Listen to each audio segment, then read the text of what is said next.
Incredible greetings. I'm late again. It's I told y'all it's really hard for me to have a set time because I run my business. And I had customer service calls this morning. So I do apologize. She was like, I finally got a notification. Hi Kay. Good morning, Latoya. Good morning, incredible morning, everybody. And I'm losing my voice. I am hoarse. But hello, everyone. Welcome. I know I'm a little bit late. Technically, for you guys over on TikTok and YouTube, I'm like I'm a whole day late because our live Q&A is supposed to be on Wednesdays. So, yeah.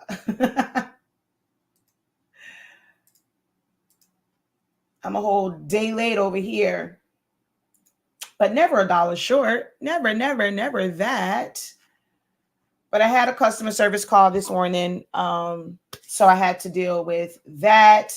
So we are a little behind today. But hey, we're still going to get it done. We're going to help some folk today, answer a few questions.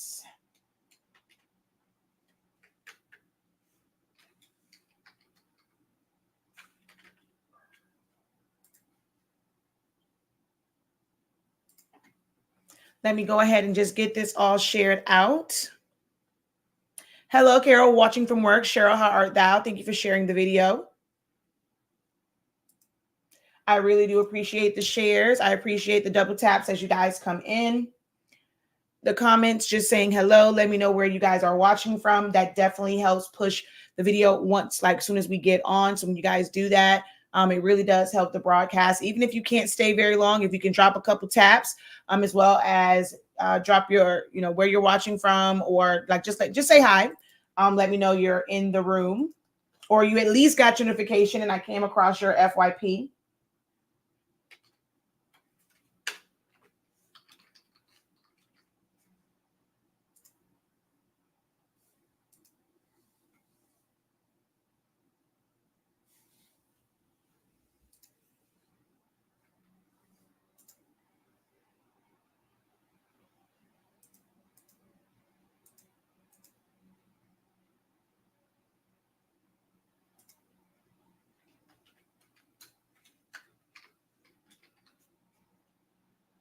I think I did this page already. Did I already do? I don't remember. I actually don't remember now what I clicked on. When it came to sharing this out.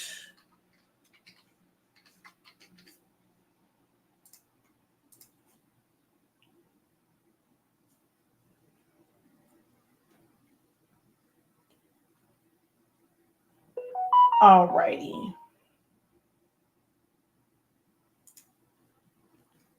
There we go on that. All right, let me pull you guys up over here. I have to turn all of my audio off. If not, we're going to get feedback.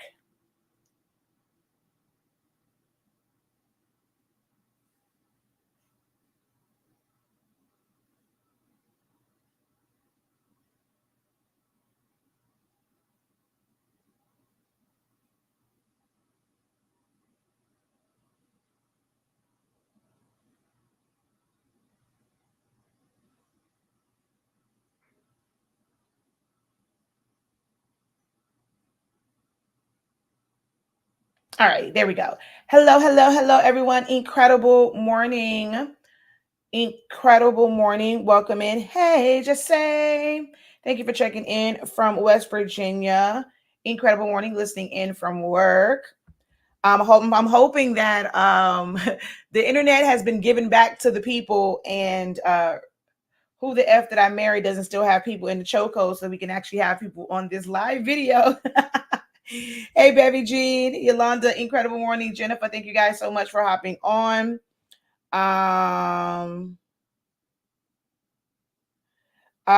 You're on one of the YouTube channels. I mean, if you click out of the live chat and look under the video, it'll tell you which YouTube channel you are on. Let's see. Incredible morning. Not seeing the share on YouTube yet. I'm not sure what you mean. that you're trying to share it. Incredible morning, Valerie. No, I didn't go live yesterday. Incredible morning. Hello, hello, hello. Welcome in. Incredible morning. I just started watching that on yesterday. Unbelievable. Yeah. It's another lady that's doing one now. It's not as structured, but hey, I'm here for it all. I'm being nosy. It's just not as structured. It's all over the place, but hey, the fact that everybody's telling their story, it's like it has TikTok and well, now every platform in the chokehold because people have been dropping it on Facebook, YouTube. I've seen it on it's like it's just literally everywhere right now. Yes, it is sheer just straight entertainment. So it's crazy. But hello, hello, hello, everyone. Incredible morning. Welcome to another episode of Hey Professor, as my 12-year-old has coined this. This I'm going to actually change the thumbnail for this as well. But this is our weekly live Q&A session. I chose the one that said for beginners, but it doesn't have to be for beginners. I actually had someone that asked me recently, will I only be doing content for beginners, or will I have like more advanced things coming down the pipeline or whatever? And uh-oh. So it's kind of oh, come on, man. All right, let's see. Why does it keep going up? Hi, Dios míos. Okay, please give me a moment. I don't know why my phone keeps doing this. It keeps going out of StreamYard. And because I only have one monitor here, I have to...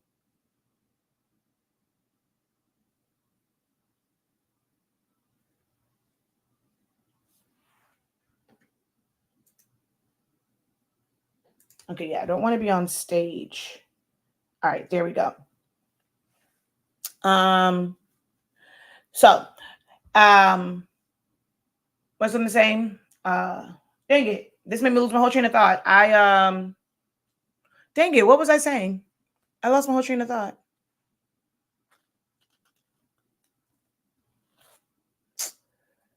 Oh, yeah. So, normally people will say, like, ask about beginners, and I typically start off, because like a lot of my audience are beginners. Like, I mean, I know, and there's some people that have been with me for years, so they want to kind of do like let's say like paper crafting or party favors that are a little bit more advanced than like your typical things that you would find, and ask me, am I going to do classes? I have to ensure that I have the audience for it. I don't want to schedule something like that and I end up with 3 people in class. It doesn't really make it worthwhile to do it. So I'll have to like slowly roll that out and put it out there that we're going to do I guess like would be like more for her, it was more like advanced templates and like the really, really layered ones, or setting up your gable boxes, like not just to put something like a panel on the front, but kind of like how I did the one in my party favor class, which I'm like, that one was, I mean, I say it's for beginners, but I think I kind of more so like advertised it, but our party favor one, it wasn't necessarily like just beginners, because I mean, I put a lot of elements on there. I was showing a bunch of different things. But she was more so as like, like the little boxes and templates for that and adding. So I am looking for suggestions, and I'm saying suggestions from those who have been doing these things. So whether it's like want to do more advanced designs when it comes to shirts or invitations, parties, it was more so from the party favor community. But I need to know that you've been doing this for at least 2 years. Like, to me, advanced, and if you're ready for like that level, I can't be going through like the true beginner stuff. And it's like that, at least how to put them together. And it's just really getting into like more advanced designs. You have to be doing this at least, I mean, a year to 2 years. is the audience I will be looking for with that. If you're somebody that like just joined, you're just learning Silhouette Studio, I'm gonna tell you right now, the advanced ones like that on that level will not be for you. Now, we do have the bachelor's program coming up, which will be designing for beginners. Like, it's not going to be these extreme designs you guys probably want to do, because I understand the value of learning foundation and setting that foundation properly. And it's going to be designs that you can build on. Then you have masters, which is going to be a little bit, it's like intermediate. And then our advanced will be the doctorate program for design. How be ever, there are going to be a lot of prerequisites before, or if you decide that you don't fit those prerequisites and you have FOMO and you don't want to miss out and you join that program, do understand that the pace is not going to be a slow of, okay, I don't have my trace, I don't know how to use edit points. This is going to be getting you, so yesterday I was showing a design. Let's see, do I still have that up on Silhouette Studio? I don't, but I think I can quickly open it. So let's see. Yep, there is hers right there.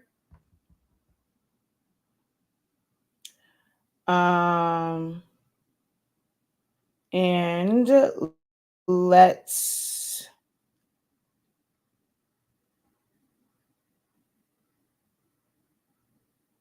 okay. So yesterday when I was showing this one, some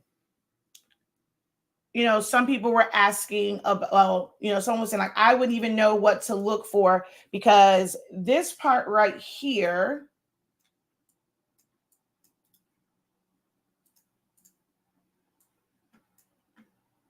is actually a really big, like it's a background with like some spotlights on it and stuff. So you can see what that background is, but I cropped it down, into this chevron shape and like had certain parts. So on TikTok yesterday, we were talking about like what I would search for to be able to find things like this. So, what was I going to say? It's like things like that. Learning the program, learning how to crop things down, that's learning the tools and functions.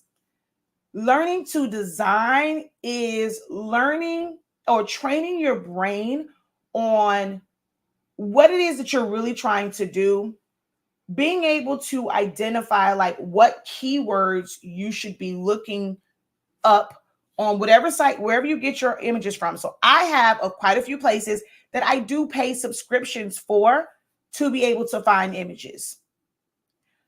I am not going to be the one where I'm going to create this full-on design, but I'm also going to create like this part, and I'm going to make the honeycombs, for lack of better words. I'm going to make the grill. I'm going to put the shadowing, and like, now if I maybe had like this, let's say if it was the whole thing, because you can get that pattern where it's the whole thing. Now I could go into Photoshop and I could blur out, and I can put the effect on there of making the outside black with my brush tool and stuff like that. I can add, I could have added my own spotlights and things like that, or I could have just had this without the spotlights. I could have done that in Photoshop.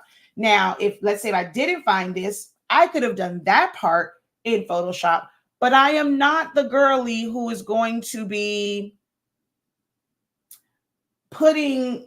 making this. Do I have the know-how? Yes. Is it worth the time? Absolutely not.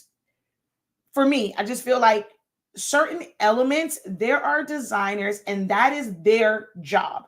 Like that is the career that they've chosen for themselves, the business that they have built for themselves, where they are going to make elements like this. Like they're going to pump them out because they're not worried about making a final product. They're not really worried about like trying to market. Like they're focused on creating design elements. That is a full-time job for a lot of people, a full-time job.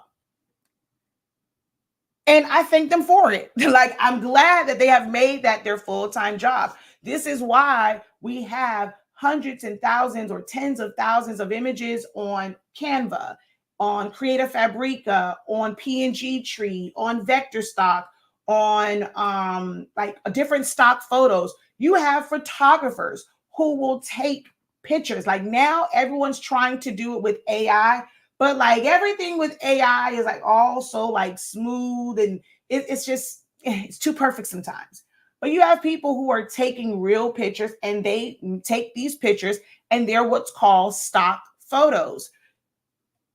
Everything that you do for your website, everything that people put in ebooks, people put in regular books, they are not pictures that someone went and said, I'm going to pay for these pictures, or I'm going to pay for a photographer to come in. They're going to take these pictures specifically for my ebook, my company, my website. People use what's called stock photos in every industry. When it comes to gyms, if it comes to like anything with health and wellness and fitness and weight loss, food bloggers, food journals, like they will have pictures of tables of vegetables. That's not in their kitchen. Like, that is an industry standard. You have graphic designers that will have subscriptions to different places, and they will get stock photos. That is a pro tip for all of my crafters who are watching. While you're out here wrecking your brain trying to figure out how to create every single element of your design, the professionals are saying, ain't nobody got time for that. Don't nobody have time for that. And we're going to go get stock photos. So with me, when it comes to the more advanced classes, I'm going to be focusing more on that. Now, you have to be willing to, that's why I said, maybe if you're in it and you see you see value in having subscriptions. I have multiple subscriptions. I would not be able to produce the level of designs that I do just by using free resources. It's not going to happen. Not going to happen. I'm just, here to tell you, it's not going to happen. You can take any and every class that you want, learn to do Photoshop, and have this mindset of, I'm learning to, so I don't ever have to buy a file again. That's bull. Because in the commercial, in the corporate world, folks is buying files. Like, graphic designers are buying files to add to modify, and things like that. So that's will be one of my main goals in the design one, is teaching you how to look for the right files, helping you to train your brain muscles to where, let's say you are doing something and it's like a Western feel. You know the type of fonts that you should be searching for. You know the type of images and backgrounds you should be searching for this particular theme. That is what you have to start learning once you get into designing. Learning a program is one thing. Learning to crop, learning to subtract, learning to use your pen tool, learning to add text, change text, add colors. That is learning a design program, learning the tools and functions. That way, once you're focusing on designing, you don't have to go back. You understand what these tools and functions do. You understand where you're supposed to go to access these tools and functions. And it's not a, oh, you're moving too fast. I can't see where you clicked at. I don't know what you, if you're in a design class and that instructor says, we're going to go to the modify tool, it's already like you should have a beeline to that modify tool when you're in a design class. If you do not know where 60, now I'm not even going to say 50, if you do not know where 60% of the icons and functions are located within your system, to where if somebody says right now, go to the modify panel, or if you're in Photoshop, go to, click on this and convert it to a smart object. Go place embedded. We're going to click here and we're going to go to content aware fill. If these are things that you are not familiar with, you should be in somebody's essentials class. You should be in somebody's beginner class, whether it's one at 365 Creative Academy, if you go to Udemy, if you go to Skillshare, wherever you go, you should be in somebody's basic, foundational, for lack of better words, boring AF class, because most of you guys consider that part to be boring. You want to be in a design class where someone like, okay, she teaching a class on senior posters. Okay, I want to learn how to do all of this, like putting this together. And the moment I go through and I'm like doing X, Y, and Z, it's like, wait, where'd you go for that? What'd you do for this? Please, guys, I cannot stress it enough how important it is to learn the foundation. It goes a little bit faster than most schools. If you were to go to school for graphic designing, do you know how long it takes most of those students to actually get to the designing part? It takes a while. But as crafters, you're trying to rush the process. So I will be doing more advanced ones to be able to know how to put, one of my favorite chilies, beautiful, beautiful, beautiful. Well, how to put things like this together. How to not automatically disregard not so great pictures. Not everybody will have professional pictures, like my girl Janaya here. Sometimes you're going to get some selfies, but there are things that you can do. There are design techniques that you can do to make those look good. For all of the people who say, I can't design in text, I'm not creative enough for that. That's when you really need to be in somebody's design program. Somebody's comment got filtered out. So if you just made a comment over on TikTok, please kind of switch it up or maybe break it up and see which words. I can't tell like which words they have filtered out. So because I don't have any filters on mine. So just try and repost it because it filters your comment. All right. So do know that it's going to come. You'll be able to visualize, conceptualize, be able to create with, it may take, because even with me, like, I'm not saying that these ideas come off the dome. This design right here probably had 3 or 4 different variations before we got here. It really, probably had about 3 or 4 variations of this, before we got here. So know that it won't always be you're going to sit in front of your system and the design is going to come. Your first version of it may not be your last, but also know that that first version holds value. There's going to be a technique in there. There's going to be an element that you search for. It didn't work for that, but guess what? It can work for something else.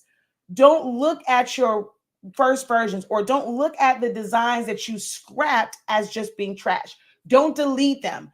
I have 1,000,001 files because I don't delete anything, which is why I had to invest in a 1 terabyte and a 12, no, sorry, no one, a 4 terabyte. Also, I have a 12 terabyte cloud drive because I don't delete anything. Everything that I create in these programs, I'm pretty sure if it came to my brain, it's for something. Like I,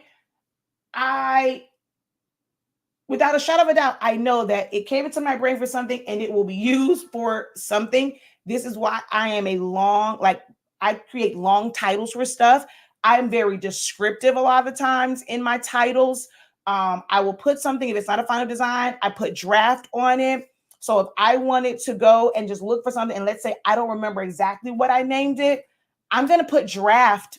I'm normally putting draft on it. So if I do a search for just drafts, and I know that it was in one of my drafts, like the fact that it kind of gives you, like Photoshop when you are doing it, just save the Photoshop file, it doesn't give you a preview. This is another reason why I absolutely love Silhouette Studio, especially now that with I think it came in like 4.2 or maybe 4.3, where you get a preview of what's in the file.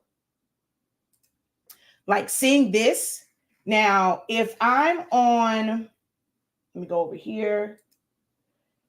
If we're in Photoshop, we don't get this preview. You don't get this preview. See, Photoshop, you get a PSD icon. That's it. My Silhouette Studio files, I have a preview of what's in there. So I am able to put draft in, and I can see what was there, and I can kind of click on that, and I'm like, okay, yeah, that's what I'm looking for, if I didn't remember the name. So when I'm saying like this is just another reason, and I'm not sure if my assistant is on here. I need that as a reminder to myself to put that in my ebook about like another reason, another one of the reasons why I love Silhouette Studio is the preview of the files. You don't get that with other programs. Now, if you are in Photoshop and you are like, you go to the files and they're on your cloud, you can go through that and you're going to see basically what the hell? Okay. You're going to see a preview of things, but that's only the ones that are here and that's on your cloud. When you're looking at it on your computer, you don't get that. Another reason why I love Silhouette Studio. Like, it just makes my life easier on so many different levels. All right. So let's see.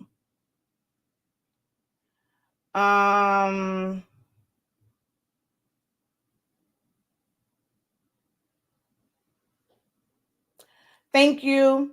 Oh, yes, Jesse. And you know what? Even ask me about it. And I will make sure that he gets, I forget what it is. You remember, I don't deal with a lot of the logistics.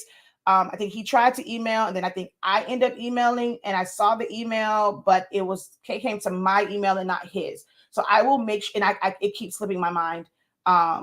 That's why sometimes it's better to like put messages on the actual website because more than one person sees it.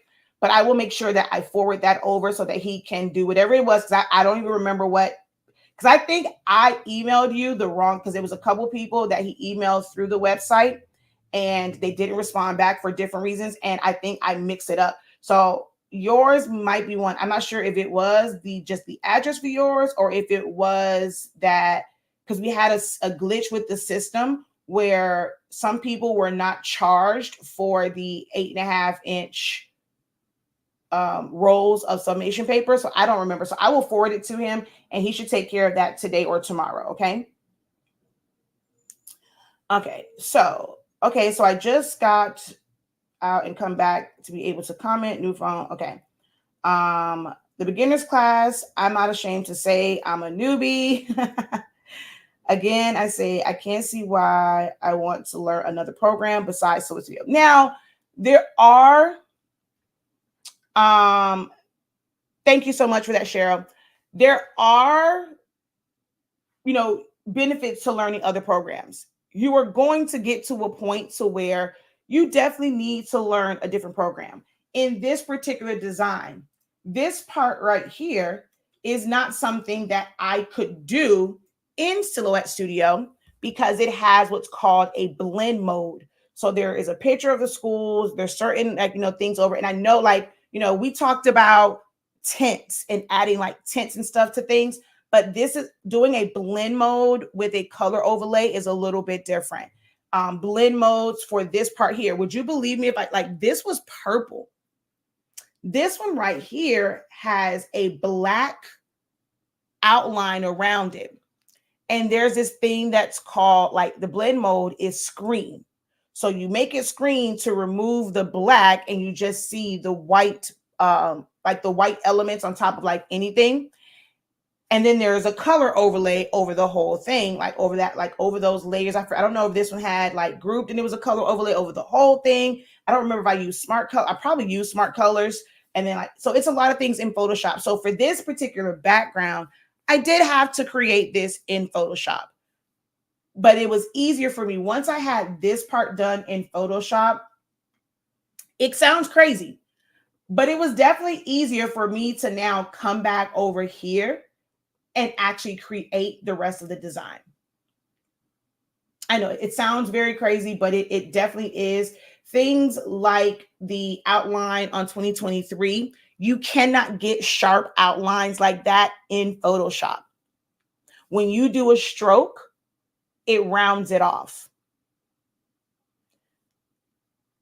So, like I said, some things are just easier for me here, but I do use other programs for more advanced design styles. Not everybody needs to get to that point because, I mean, aside from it being a specific school, you can use stock photos. Like you can go and have someone like make this where it's something different here. It doesn't have to be like their school, and you will be able to use that in a design.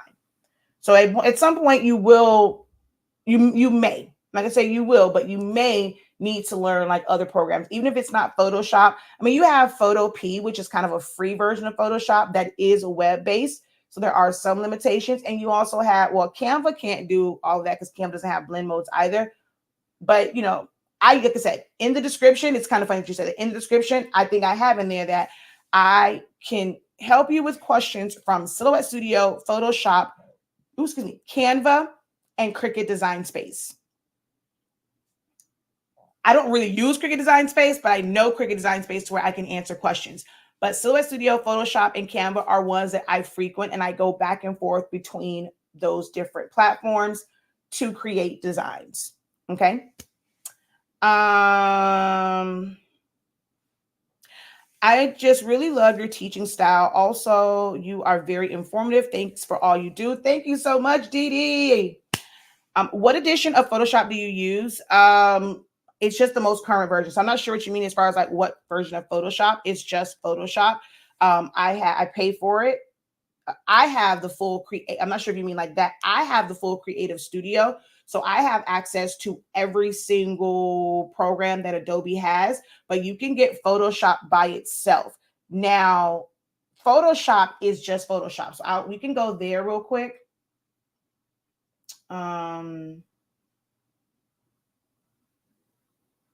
Let's just open up another window. And we're going to go to Adobe.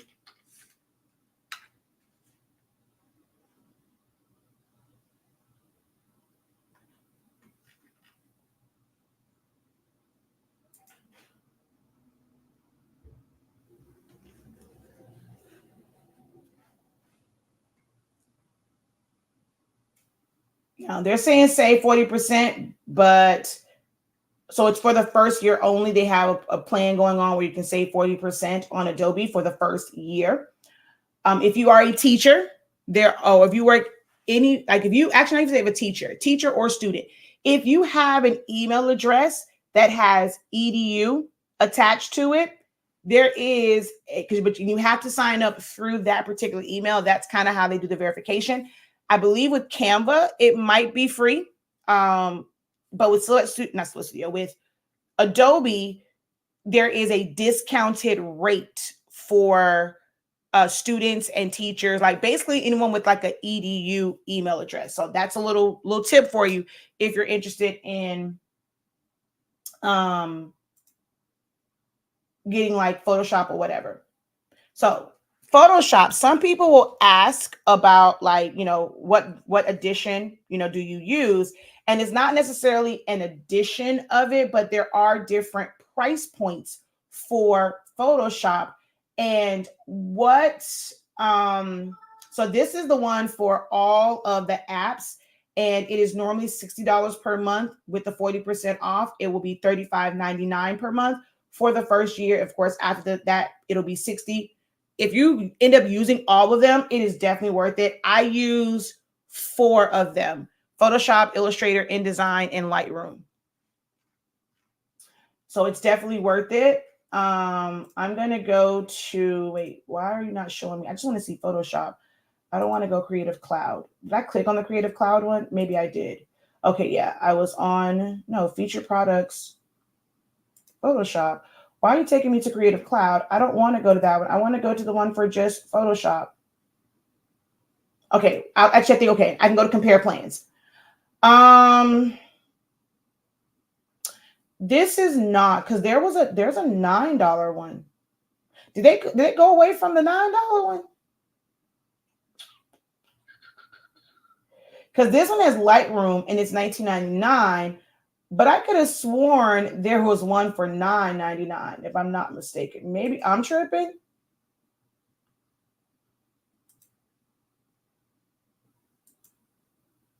Or is that the student one?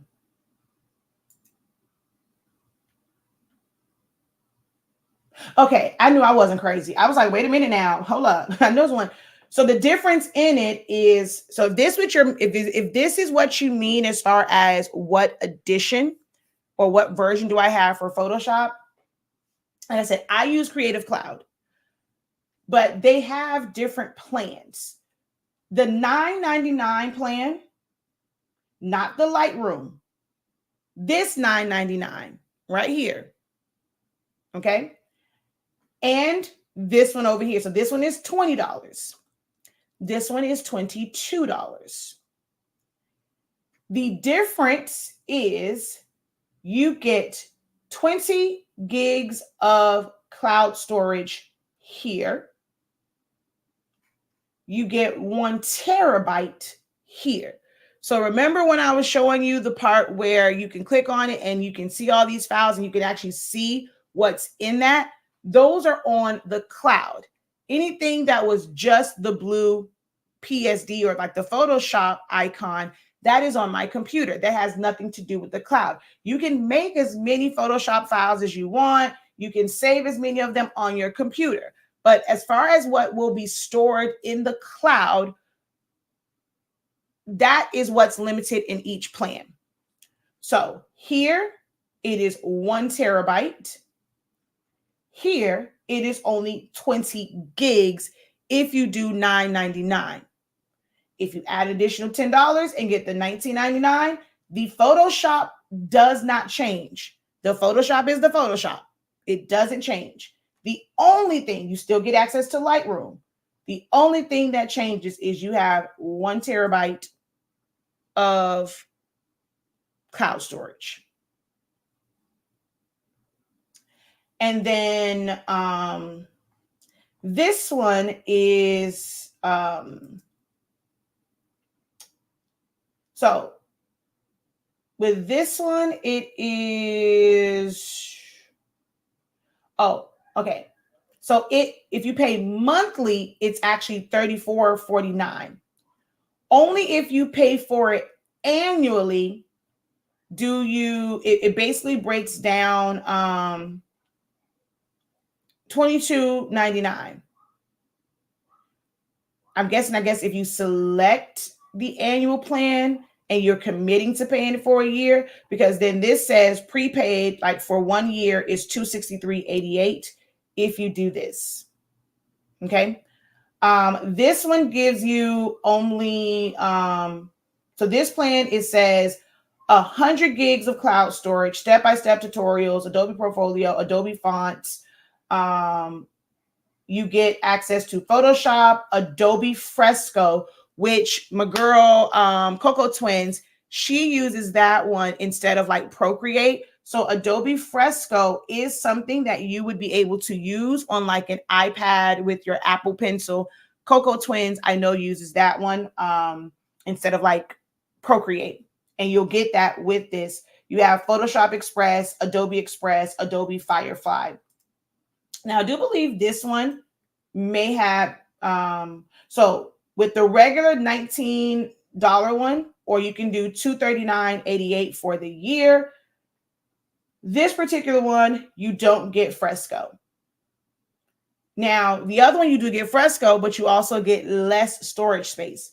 This particular one gives you 1 terabyte. So, man, this is literally, I could literally teach you a masterclass on business based off of how Adobe is setting up their packages. So for those who want to do like packages, especially for grad season and stuff like that, and certain instructors, or you might be getting guidance to say do these bundles and heavily discount them, and oh, people love bundles because they're getting a deal and da da da da da. And sometimes it can be a bundle to where people think they're getting a deal, but you're not really discounting it. But I see so many people when they're posting, their prices and things like that. I'm like, man, they're giving it away.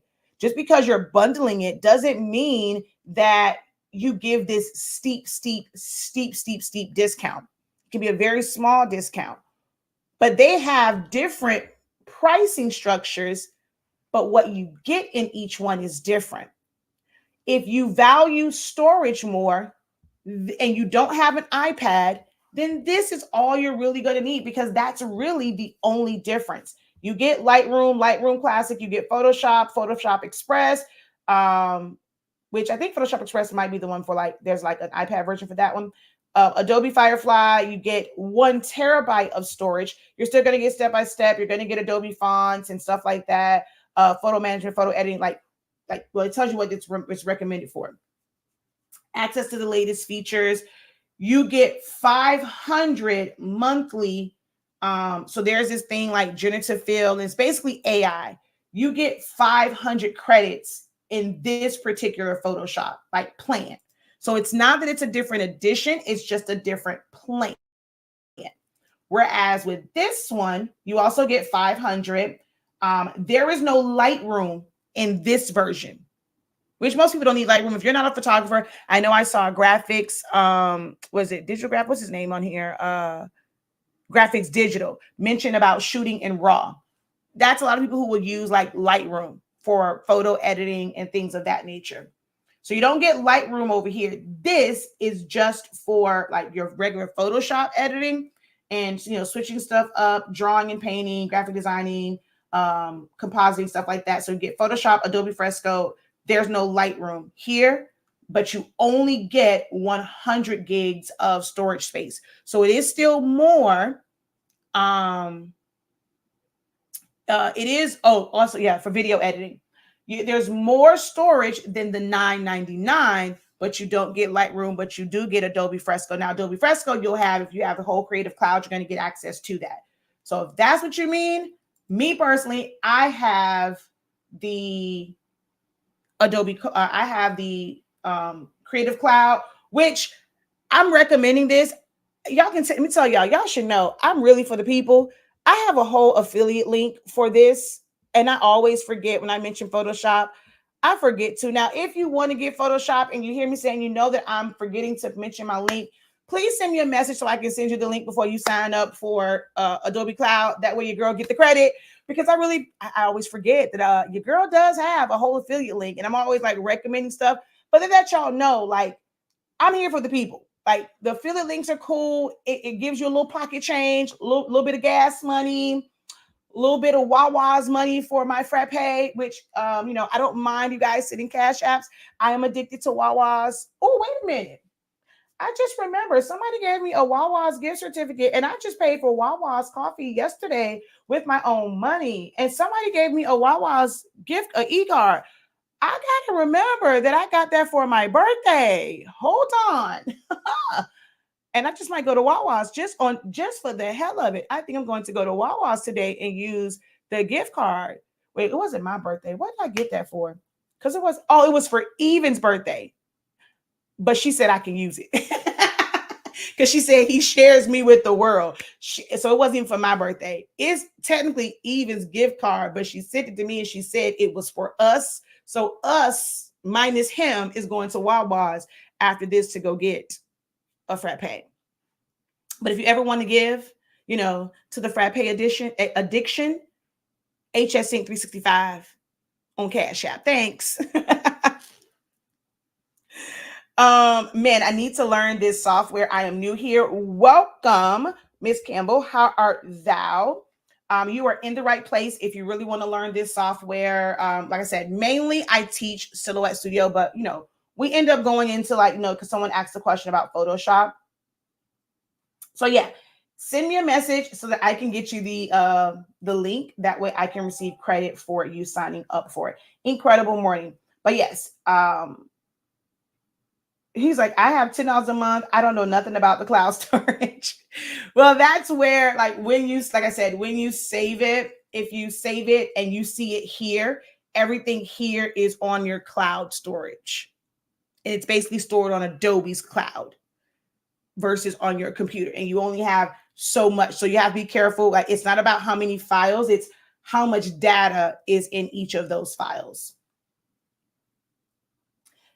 And we have the refresher for Photoshop. Anyone that signed up for Photoshop, even in the past, I'm doing it exactly the same way that I'm doing Essentials of Silhouette Studio. So if you signed up for it, you can sign up now, watch what's there. We're going to start, and I'm going to actually put the calendar out for that one pretty soon, because February is, well, we're about to hit March. So I think I may still end up doing it in March as well. I was going to wait till the second quarter, but it's only 8 sessions for Photoshop.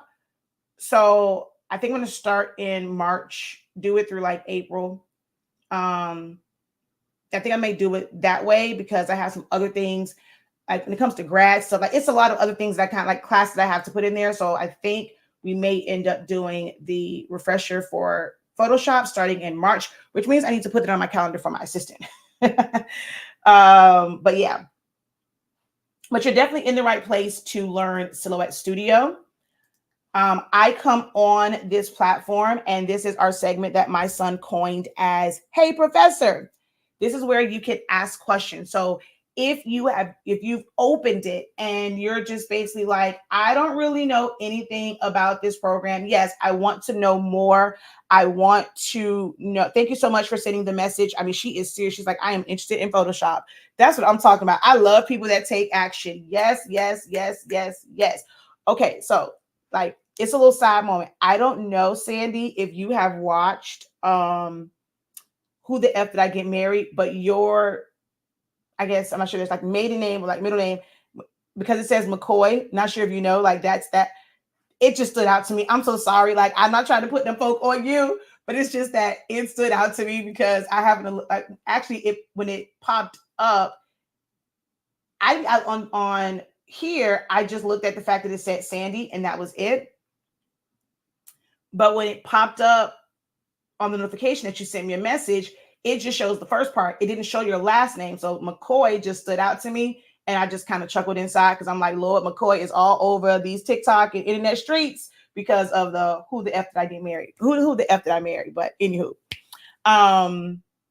yeah, back to the subject at hand. This is our Q&A session, guys. I know I kind of went through and I was going through everything that you can do and like, kind of breaking down Photoshop. But this is, at the end of the day, a Q&A session. This is a help session. I am here to guide you through your creative journey. The questions that you have. Let me be your tour guide for this creative journey. Although I am the professor, I am the instructor. At this school right now, I am the instructor. As some people say, I am the dean. I am the guidance counselor. I am the everything, basically, for my students at this point. And let me be your search engine. If you have searched something on YouTube, TikTok, you search for certain hashtags, you're looking for information, you're looking for somebody doing the thing that you have in your mind, and you want to know, like, is this possible? Is this just an idea in my head? How can I do this? Or, man, I saw this really cool technique. Now, not full on designs. I think someone at one point requested, it was like, oh, well, can you create a full design for, it was something with Jamaica. I'm not sure if they wanted like a flyer or invitation. Those take a little bit more thought process, but like if you have like a design element, like something that you saw, I want to know how like something like this is made. Now, if it's like, you want to know like about like a design, I'm just going to take one of my designs and break it apart and just show you how much layering goes into things, and knowing that like there's things that are cropped down and X, Y, and Z. But I'm here to help you, guide you. If you have questions about the design program, about sublimation, printers, business, marketing, all of the things that all the information that you're going to need to have on this creative journey. I am here to be your guide. So I welcome your questions in the chat. Please post your questions in the chat. If there are no questions, this is going to be a very, very boring session outside of the Photoshop information, because I don't necessarily come on to teach unless you're kind of on like if you're joining us over on TikTok, because that's a newer platform for me. So I'm still building audience over there. I'm normally doing live videos and I'm just kind of, quickly going through, but there's also no playback over there. So they have to keep coming back on TikTok because there's no playback. So they have to keep coming back and I have to keep repeating it for it to stick in their head. Over here on Facebook and YouTube, mainly YouTube, we have over 10 years or nearly 10 years of video content, thousands of videos under videos as well as lives on different topics. So you can definitely check that out if you're not interested in joining any of our classes. But we do have dedicated classes over on our website, shop.hsinc365.com. So while I'm waiting for you guys, know that I am here not to just advertise. I'm here to, actually help you. But if you guys don't have any questions, I'm just going to sell my products. I'm just going to sell it to you. I'm letting you know that now. If you don't want me to just simply sell it to you, I suggest you drop a question and you get some help. But if not, we're going to stay on my website and we're going to talk about my products, my classes, my digital products, and all the things. But I want to be able to help you. I want to be able to help you, guide you. So I want you to post your questions in the chat. Do not hesitate. Do not be afraid of it. It's a safe space. And I know a little bit about a lot of it. Okay. The Photoshop class is already there. So it is a essentials. So for that, anything that is essentials is for beginners, because I am breaking down, and in that, so you already have access to, what's there, and then you can go into the refreshers. I break down the tools and functions and really break down the layers panel. When you have to rasterize smart objects, how to fade things off. It's just so many different things, and I don't go through the entire thing because Photoshop has elements for different industries. I focus on the tools and functions that are key to our industry and what we create in this creative or craft space, the tools that you will need and the techniques and information that you're going to need when you are creating designs in Photoshop for your invitations and shirts or templates and blah, blah, blah, blah, blah, blah, blah. Okay. So it's definitely essentials. It's always for beginners and even those who are not beginners and who's never had someone really break down the tools and functions. It's for you as well. Okay. So we're going to take the time to kind of just go through my website real quick. As you can see, we are the home of Honestly Speaking products. We have sublimation paper and sublimation ink. I did put the sublimation paper rolls. You better get them fast. I think I saw cats on here. I know I was supposed to send you guys an email. It's just been really busy and I hadn't got a chance to go back through that Zoom, see who was on that Zoom, and then send you guys an email. But the rolls are on there. Remember, it is limited quantity. They may go fast because it is limited quantity. But the tacky rolls are on there. The fast dry are not on there just yet. Okay. But we are the home of Honestly Speaking sublimation paper and ink. Our paper allows you to sublimate as low as 365 degrees, as fast as 30 seconds. No butcher paper required for most applications, as long as ink is not exposed and to your heat press, like the top platen. You are able to press without a cover sheet.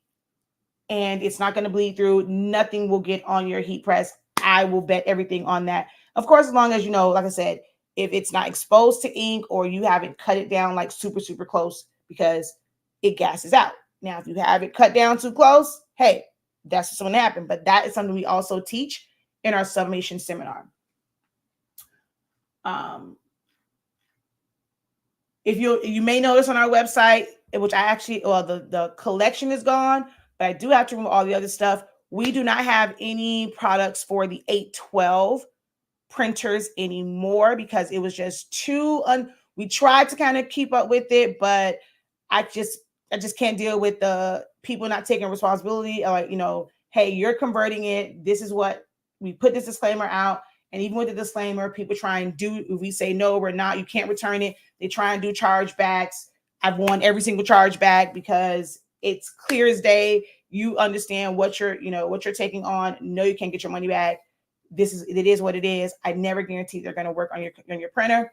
But I got tired of fighting chargebacks. So 812 is just off the website because as long as Epson keeps changing their firmware, the chips become null and void. So we just don't have time for that. It was a great ride, but you just have to end up maybe just using it as a regular printer. Or, there's a lot of other people who are still going to sell them. You just have to deal with them. I just can't do it. I was burnt out. So you're not going to really see that.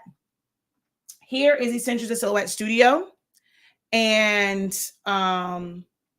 this is our full-on step-by-step guide to utilizing Silhouette Studio. You can see here everything that we taught. It was taught over 30 days back in 2022. We are now doing live refresher sessions for this particular course, training program, class, however you want to see it. We are now doing live refreshers. We meet twice a week. We have a study hall session. We have an actual refresher session. This week's refresher session is on Saturday at 12 noon Eastern Standard Time. And we are going over edit points. If you are someone that struggles, if you are intimidated by edit points, now is a great time to join. The classes before do not affect edit points. We are going to talk about edit points. No, cropping doesn't matter. Tracing doesn't matter. Text doesn't matter. Line styles, none of that matters. It is going to be about understanding edit points. And we're going to start from the beginning, how they work. We're going to have some practice things that we do, like to turn a circle into a square using edit points, turn a square into a circle using edit points. We're going to play around with them so you understand how the handles and tools work.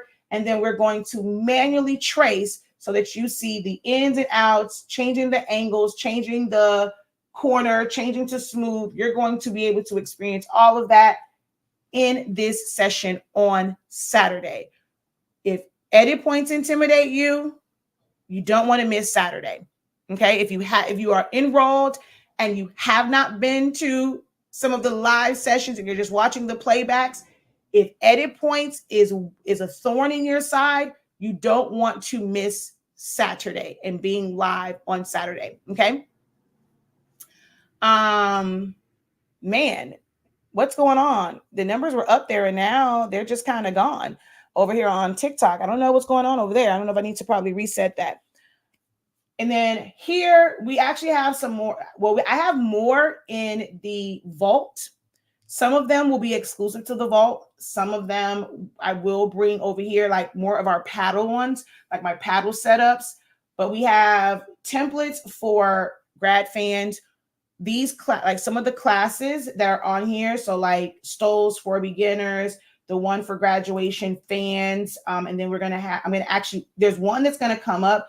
That's a brand new class. We will have a refresher for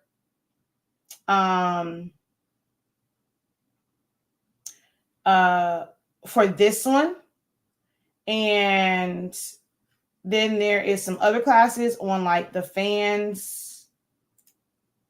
Yeah. The differences between, so there's actually, I don't know where the other one is. So the vault has a lot of things in it. But this one, there is a grad fan boot camp, and then there's a grad fan like designing. I got to go back through it because one. Okay, yeah. So this is the full one that shows you how to make fans 6 different ways. And it's more so about like the processes for making the fans. And then the one for designing is where I'm really like breaking down design. So I'm probably going to combine the two for the refresher under one. So be on the lookout for that change as well. Hey, Javaya, incredible greetings. Welcome, welcome, welcome in. All right. So that's a little bit on our website. Now I do see a few questions here over on Facebook. What printer do you suggest for regular printing needs that prints larger than 8.5 by 11? Okay. I was always like an Epson girl. I have gone through quite a few printers. I've had a Canon printer, like it was a Canon multipass. So I was a Canon girl before. I really loved my Canon printer, the way that it printed out, but it was dye-based inks.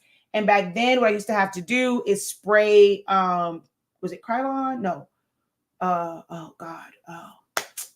Or American Accents. I think it's like something like that. I used to spray a clear gloss on it because it was dye-based ink. And if dye-based ink gets wet, it will run. So it's drive me nuts because I can't spray it in the house. I used to have to go outside and spray the spray over all of my prints. And I have to leave it out there because you can't just spray it and then bring it back in. If you guys know spray paint, it has a strong scent, right? And if I brought it back in the house, or even if I did it like near the garage, my garage would literally smell like clear gloss spray paint. And it's actually worse than regular spray paint. It will give you a headache. That drove me crazy to know. Actually, no. The multipass was the one that I had when I was in Korea, in Germany. And I used it a little bit when I got home, but I mean, I kind of was still using the spray. But it was more so my brother printer. I love the way that it printed, but the colors just didn't pop for me. And that was before I really researched like really, really good paper. But of course, it would still run. So I used to have to go out there and spray it and spray different coats. And it made the process when I'm doing events and doing party favors and doing centerpieces, it made my process a whole lot longer because I have to spray, I have to let it cure, then I have to spray it again, and then again, let it sit outside before I could bring it in the house to actually do the print and cut. It was a process, which I felt silly because I didn't think about it before. Shakia, girl, you could have just did, and it took me a while to get there. And I think there were some videos where people saw me take the actual print, like the cut prints outside. But I'm not gonna lie, it took me a minute for it to connect. Shakia, if you don't print and cut these issues first and then take these mofos outside, don't judge me. Don't judge me. It took a little minute. And I was like, because I got to a point I was so fed up. I'm like, oh my God, this is taking too long. I used to risk headaches and just bring them in, do the print and cut. Then I was like, you do know you can just, I feel it's like a voice, Shahia. You do know that you can do the print and cut first and then spray it, right? You don't have to spray it first. Oh, yeah. But then I'm in Miami. Our weather is bipolar. It's all, don't laugh at me, Javaya. Okay. My weather is, our weather here is bipolar as all get out. Okay. I mean, completely bipolar. So it will rain, be sunny. And if you could have seen our Vivid, no, we didn't have, we didn't have Vivid back then. We had Comcast, their security system. And I remember we had a door. I don't know, did Comcast have a doorbell camera? I don't remember. I know we got one, we got Vivid, but if we did, if you could have seen the way I used to run outside, and I'm like, even, is that rain? I would dart outside and I'm freaking out because they can't get wet. Like they are not cured. I mean, it's just like the way I used to run at the sign, at the smell of rain, I was like, OMG, I got tired of that. I could not do it anymore. I could not do it anymore. I could not do it anymore. I researched printers.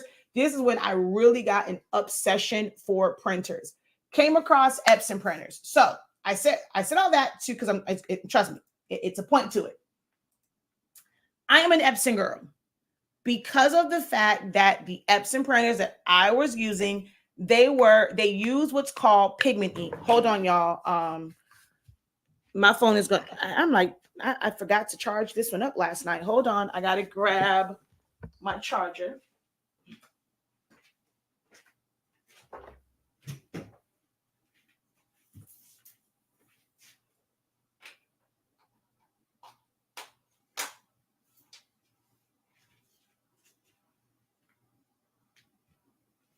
Okay.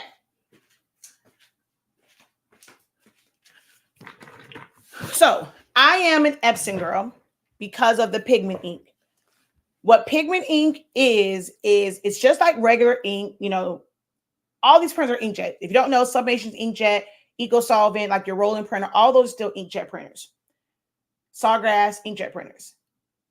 But its difference is in ink.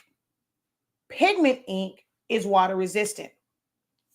If it gets wet, it will not run.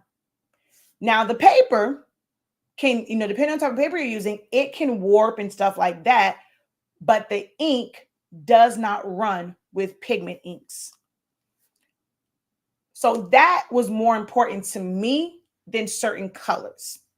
There is a difference in color gamut, and that just means the range of colors that a printer can print out.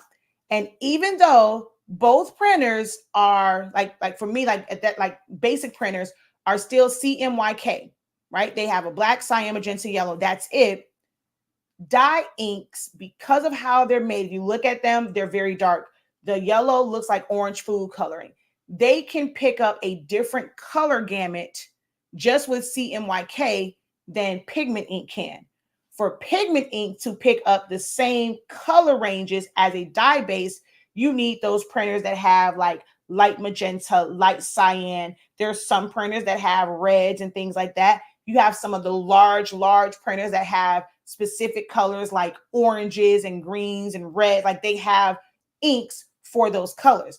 Most crafters only know of CMYK because that's all people talk about, right? And which is so funny to me. It's like, oh, well, you should design it in CMYK because that's our printer. I'm like, y'all must not realize that I chuckle when I see people who talk about like printing and they bring that up. And I'm like, yeah, see, you're just used to regular printers, because there are printers that literally have other colors. Like it's the full color range. It's not just CMYK. So hush up. But just so you have to have the pigment ink ones that have those different color ranges to pick up some of those same, like in the same way that like a dye base. So this is why some people's like, oh, well, my HP, or y'all remember, like it was real big, the Lexmark. The cartridges were really expensive, but people liked the way the colors came out, especially with things like Minnie Mouse and Mickey Mouse and stuff like that, because it was dye-based ink and it just looked different. And it was like, oh, but I use my Epson, it doesn't look like this. But if I use this printer, it's because of the inks. I start trying to explain that to them. You have to decide what is most important for you. You have to decide what is most important for you and your needs. I can give you a couple suggestions on printers. I don't know what price range you're trying to stay within. If you have a specific price range that you want me to show you printers within, if you can type that, that would be great, because I might show your printer, because you're asking me what printers do I suggest. The printers that I'm going to suggest may be outside of your price range, the ones that I'm going to recommend. So if you have a budget that you want me to be respectful of and what I show you, and like, not kind of show you the world, and you're like, man, I can't afford that. Like, why'd you show me that? Let me know the budget you're trying to stay within, and then I can let you know what your options are. Do know that most of them are not going to be under, like just for the print itself, not including ink, it's not going to be under like $400. So answer that, and then I'm going to come back to like the printer stuff. I just had to give like that kind of like little background, a little disclaimer that there are differences in inks. Have you used the AI and do you and do what is your likes and if I did so I'm not big on AI as far as designs and like how people are doing designs. My mom loves AI. That's just not my thing. Um Most times people are doing AIs because they don't really know how to like put together certain like backgrounds and like designs and things like that. So I'm not big on AI. However, I have used AI for my backgrounds and for certain elements for obituaries. But I don't just kind of like create like some people use it and they're creating like, characters or like models and stuff like that. I don't use it for that. I'm not really, I know some people are using it to turn like a regular picture into like a professional headshot. I'm one of the ones. I'm just gonna go take. If I need headshots, I'm gonna go have someone make headshots for me. Although people's like, well, that makes us. It just airbrushes your face too much. It's just not for me totally and completely. Now AI for copy for text based and things like that. Oh, honey, I absolutely love it. I use it every single day. I am on one of my chat G. I have 3 different chat type AIs. I'm on those suckers every single day. There is like AIs like for like videos and stuff. Now I have another program like for videos and things that can technically make an e-guide off of like questions or like not an e-guide, like the things that I click on my screen. I'm testing that one out. That type of AI, baby, I am here for it where it makes my life more efficient. It makes things easier. But just creating designs or just like images, that's not something that's very useful for me at this point in what I'm doing. Those are not useful for me.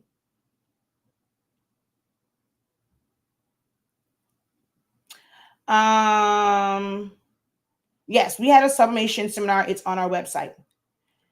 This is the one I need, and we'll have to watch the playback. I have to get all 4 of your wisdom teeth pulled. Oh my gosh. Lord, grandma pray for you. I'm about to call you, girl. What questions can we ask during this time? Just about anything. What gloss paper do you recommend for pigment ink paper? My black smears. Okay, so that has nothing to do with your gloss paper. That has everything to do with the 7840. So this is where like that whole printer thing comes into play. The 7840, which is, I'm going to bring this up on screen. Epson Workforce 7840. Just so that you guys have a visual of what printer I'm referring to. So this is the new printer, the new Workforce printers. Can they technically be converted to sublimation? Yes, if you find somebody, not HS Ink, that's going to sell you the 812 cartridges and chips. Now you kind of missed the window because we were set, like when you still can get our pigment ink, but you're going to have to get your black cartridge from somewhere else and your chips. So it has nothing to do with the paper that you are using. I can recommend the paper that I'm using, but it's not going to matter when it comes to this printer, as well as the 7820, which is the smaller version, which is the 1 tray of this, and also the 7310. With these particular prints, I have no idea what in the HE double hockey sticks Epson was thinking, but their black ink in these printers smears. It does not stick to glossy. You can literally scrape it off. And on regular paper, you take your finger and you happen to swipe it, it is going to smear. And it doesn't happen with all the other colors. I have no idea why, but the black ink that they are using in those cartridges absolutely sucks. Now, when we were selling 812 cartridges, we had several people who would use our pigment ink because our pigment ink doesn't do that. And they would put it inside of the refillable cartridges, and they were pretty much just using it for the black ink and nothing else. And they didn't have a problem using the other Epson inks because, not wanting to deal with, okay, this chip works, this chip doesn't work, blah, blah, blah, blah, blah, blah, blah, blah, blah.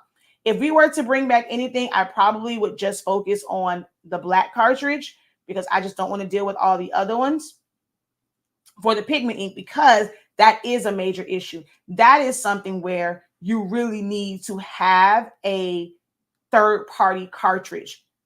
because their ink doesn't matter which paper, it sucks. So I can tell you what paper I use, but that's not going to help you it's not going to help you at all because you're still going to have that issue. All right. So 500 or less. There is no Epson printer that is 500 or less, other than, as you can see here, the workforce printers, which you're going to have an issue with your black ink. Okay. So workforces are the only ones that are within that range, but do know you're going to have an issue with your black ink. Once you go into EcoTank printers, you do have the 15,000, the 8550. So right now, this is $499. Can you get it? Sure. I personally don't recommend it because I'm not a dye-based person. Dye-based ink runs. And I also just don't like 15,000. And after yesterday, we were on TikTok and we were going through some things like specifications, and the fact that there are no specifications for the 15,000, it's real suspect to me. Like when you go to Epson's website, like every other printer, you can click on it, you can get specific like specifications, or you can download a PDF. There is none for the 15,000 on Epson's website. And that was real suspect to me. Very, very suspect. And I've never liked the 15,000, but that's kind of within your price range right now. They also have the 8550. You can see that's outside of the $500 or less. It's also a dye-based printer. So I did kind of go through that. Craftastic tips. I went through this whole little spiel in the beginning about, the two for me. So with this one, all of the inks are dye-based except for the photo black, which does help it a little bit to not smear. Okay. It does help it a little bit to not smear. And I've had people who have this one and use the actual Epson ink, and I've had them wet it, and it doesn't necessarily run, but it seems like to me the edges do kind of blur out just a little bit, but not a whole lot. So it's like, it's okay. It's a photo-based printer, but all of the main inks, the cyan, magenta, yellow, the regular black, and the gray are dye-based ink, but there is a photo black ink with it, but certain colors, you don't need black. It's going to make it too dark. So know that when you're printing like that, you take the risk of it running. I don't have one of these personally to where I have tested it. I've only known people who had them. And, I told them, hey, can you print this out for me? And then put it underwater. So yeah, you have that option. I'm not big on HP printers. I've never really liked HPs. Oh, wait. Now, pigment ink version of an Epson printer is the 16600 or 16650. Brace yourself. We're talking $1,000, in which it's normally $1,100. They actually went down $100. Well, it's $1,000, and then the 16650 is, or maybe it was 1,000, and this one is, this one is 1,030. So I think I said last month at 1,113, maybe not. So it's $1,000 or $1,030 for the 16650. It used to be almost $100 difference from one to the other. And I'm like, that's not even worth it. Just because it prints slightly faster. So these two are EcoTank printers. They use pigment ink. That pigment ink doesn't flake off like the 85, like the Workforce 7820, 7840. So it's pretty decent. And let's say if you want to be on the safe side, you could use our black pigment ink, in there. You could use our pigment ink as well if you didn't want to use theirs. Ours is 140 milliliters. Do know that there will be a slight difference in color because, of course, it's not an exact formulation for it. Okay. Hello. She said, listen, my 7210 and my 7720 are loyal. For me too. I still have my Epson 7720, 7710. I am so grateful that I got into this when those printers were still around, because I don't know what I would do. I would lose my mind. But I do have a Roland. So mine for regular printers, the next one would be like a Roland, which is the eco-solvent printer. You can use that for regular prints, but it does take a long time. That's in the $2,000 range. I'm sorry, not $2,000, $6,000 range. So that one's a bit pricey. Okay. Now you do have $2,000, which is like, there's an Epson. It looks like the F570, but it's a regular printer. I'm not big on HP, so I'm not going to kind of show that. But you have, to be honest, I've never really had, like, because y'all don't communicate with me, I don't know who is what is it you guys are trying to do. So I don't ever really recommend this. But I have a few people who I talk to on a regular. They know how Canon printers have me in a whole chokehold, baby. I love me a good Canon. It is, most of them are dye-based inks. So it's always kind of a, I'd be in a tussle. But they do have some pigment ink ones, but they are not, they ain't cheap, okay? They're not cheap. They just not. I'm just letting you know. This ain't even the one I really, really want. The one I really, really want, your jaw will probably drop at the price of it. But you have this one, which is $849. When it comes to, hold on, I'm gonna go back. Not that part. I don't want to go to that. Get off of here. I want to go to, I should have just went to their website instead of coming over here, because I don't know if they put a lot of like information. Oh, I think this one is wide format, but yeah. So I think the Expressions photo printer might be 11. I think this one might be wide format, but it uses 6 different inks. So this is $299. But it's cartridges, so you have to get those, and it's 6 different inks. So you can get that one. I will say that. I forgot about that one. Glad I did see this on here. All right, I gotta go. Let's go to,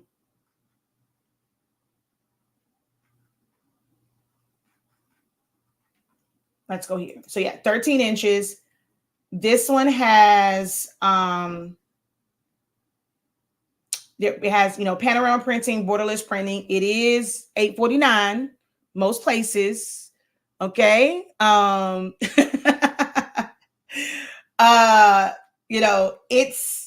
It's 10 different inks. This is the part that you move like, Professor, keep it moving, shout it. Ain't nobody got time for that. So it is, and this is where I'm like, when people get stuck on CMYK, it's a whole world bigger than CMYK. All right. Okay, wait. I want to go to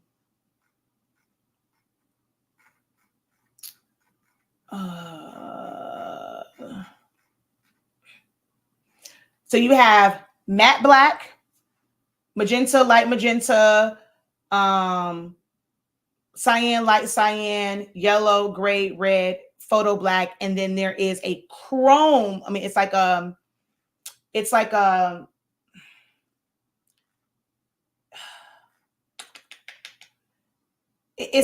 finish over it, which will chroma optimizer, which will, like, they tell you like the features and stuff of it. So there's a lot to this. I'm trying to find why is it not on? I could have sworn it was under accessories. Hold on. Is it? Maybe not. That's the photo paper. Okay, wait. I'm trying to find. Is it under support?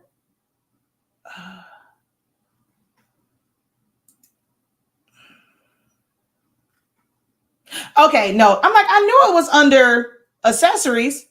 Okay, so it's not bad when you're like this. Okay, it's $12.99. Some of them on back order. $12.99 per cartridge. But there's cartridge bases. depending on how you're printing and stuff like that. It's when you look at all of them together, it's $122 for the full set. Okay. So it seems kind of cute. The $12.99 is kind of cute. How be ever. Them cuteness add up. So you can see here for the full 10 ink sets is $122.99. Okay. And it's a cartridge. It's not these mega cartridges. It's not the high volume cartridges. So you might get kind of upset when you print, and depending on what size you're printing and how long they last, just know that a full set is $122.99. I'm just letting you know. Okay. But theybomb.com. All right. That's just so you know. I want to get that disclaimer. Real nice printer. Now, the one that I want is downright diabolical. Okay.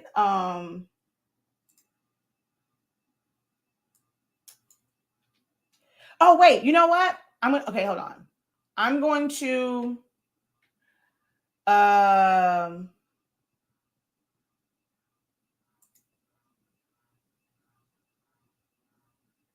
this is the one I want. Okay. This is the one I want. It's $1,200. This is the one that I absolutely am in love with. Might be because I also like Canon cameras. And yeah, it's a whole lot of. This is really kind of what gets me. Like, and when they talk about when people say advertise and you have to attack or talk to people's pain points, being the fact that we deal with it like this right here, when I like the anti-clogging, and my very, very first like actual printer was a Canon multi-pass printer. It was like an all-in-one, the ink droplets. That's like I'm learning about like ink droplets, how they affect like your colors. I loved my Canon multi-pass printer. And when it broke, I was so heartbroken. Well, the second time, because the first time they would get it fixed, they actually have maintenance people that can fix them. The second time it broke, I was just so heartbroken. But the anti-clogging part of it is what drew me in. Like the fact that they are putting that to the forefront was very, very like, okay, I need this in my life. So yeah, like it's like check with sensors. So things like that to me makes the printer worthwhile. It makes it worth the price when you're paying for it. It's not just a printer. If you needed just a printer, then there's other options. But when you and see these cartridges, it's 7. Okay, 7 colors plus the Chroma Optimizer ink system.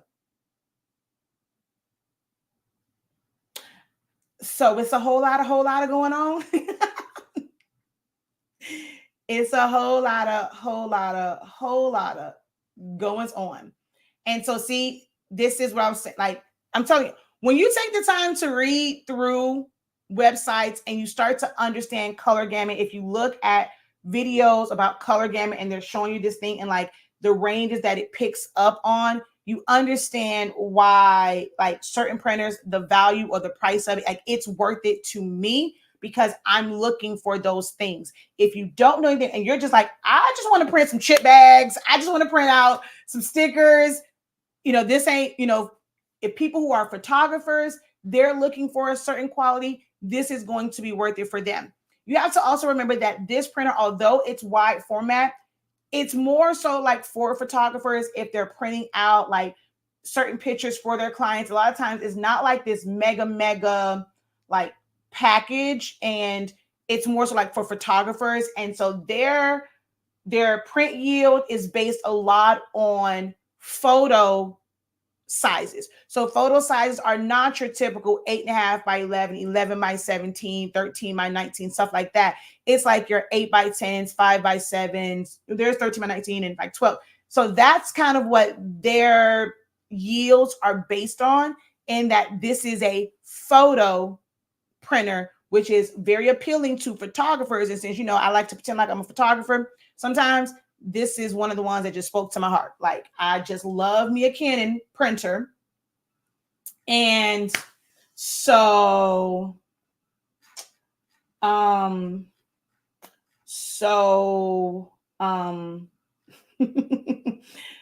know if I'm saying so, it's about to be some mess, right?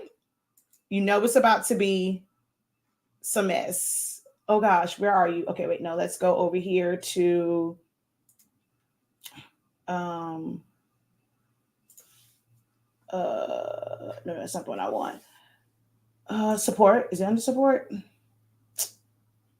Where is it? Okay, I'm just gonna do it like this. There we go. I don't know if y'all can see that over on TikTok. I know y'all can see it on Facebook and YouTube. But it's pigment. Y'all know how I feel about pigment ink printers. So the fact that I'm getting a photo printer. It has a wide color gamut because we have cyan, we have light magenta, light cyan, it's red, they got gray, they got blue. I'm gonna zoom in. Wait, y'all can't even see the price. Hold on. Let me scoot it over so y'all can see the price of these inks. I'm just saying, but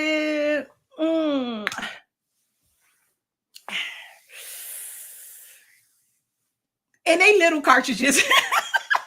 they little. They little. They only 80 mil, but it's worth it.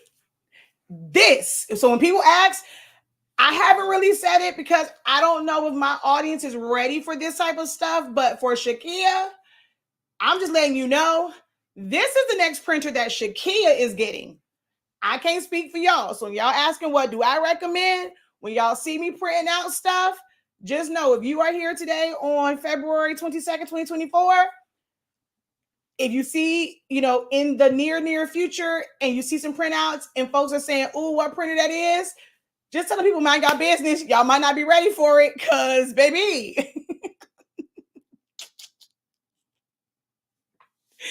I'm just letting you know. This is the next printer that I will get. I don't think I'm even going to wait for my 7720 to go out, because if they're going to be anything like Epson and around here raising the prices, this printer already cost $1,300. So yeah. But I will have this one before grad season. I'm just letting you know that. All right. Hold on one second.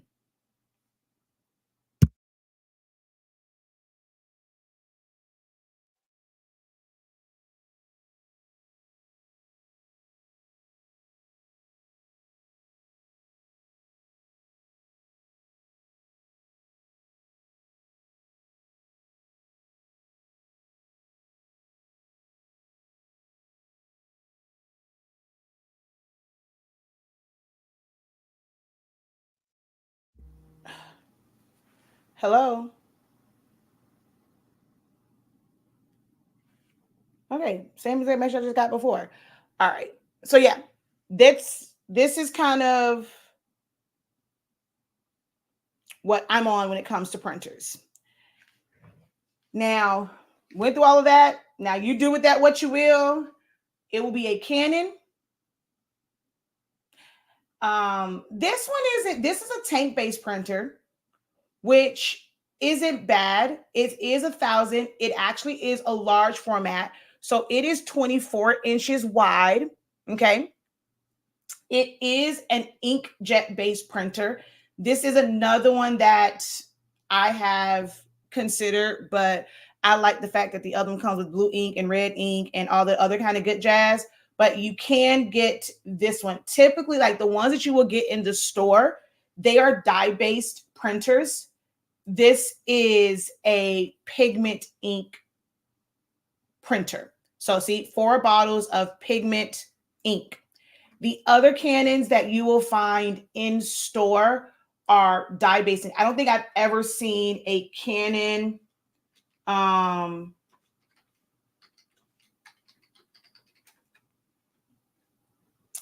don't think I've ever seen any of like the smaller ones, like these that are pigment ink printers. They are all dye-based printers. So you have like the mega ink one, but I think this is just only 8.5 inches as well. And these are all dye-based printers. I don't think I've found in my research, I don't think I've found one that is a pigment ink printer. And I have some Canons that are dye, like I have the dye basing this. I know they're dye based because I was going to try and use it for who do people call? I was going to try and use it for Eco Solvent ink, but it just didn't work out. Yeah, I don't think that they have one that's wide format that's pigment ink.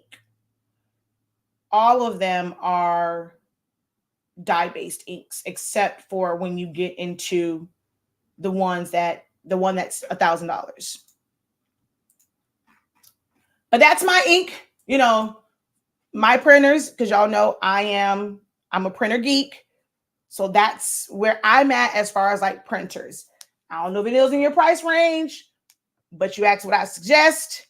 These are the printers that I would suggest. Not sure if this was helpful for you or not, but it is what it is. That's what we were answering now. I'm not married to that budget. If I need more to get something better, that's what I have at the moment. Okay, cool beans. I still like my 7720, just wish it was faster and printed wider. I mean, what, wider than 13 inches?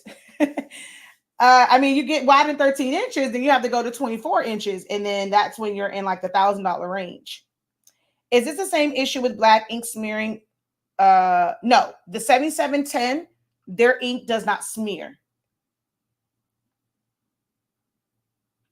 The 7720's ink, if you get, like, especially if you get ours, like we still, like you can get the 252s, ours doesn't. But even if you buy Epson's actual cartridges, they don't smear, which is why I don't understand why they changed the ink inside of their cartridges. What is the name of the printer that is 1,300? My print is too small on my phone. That was the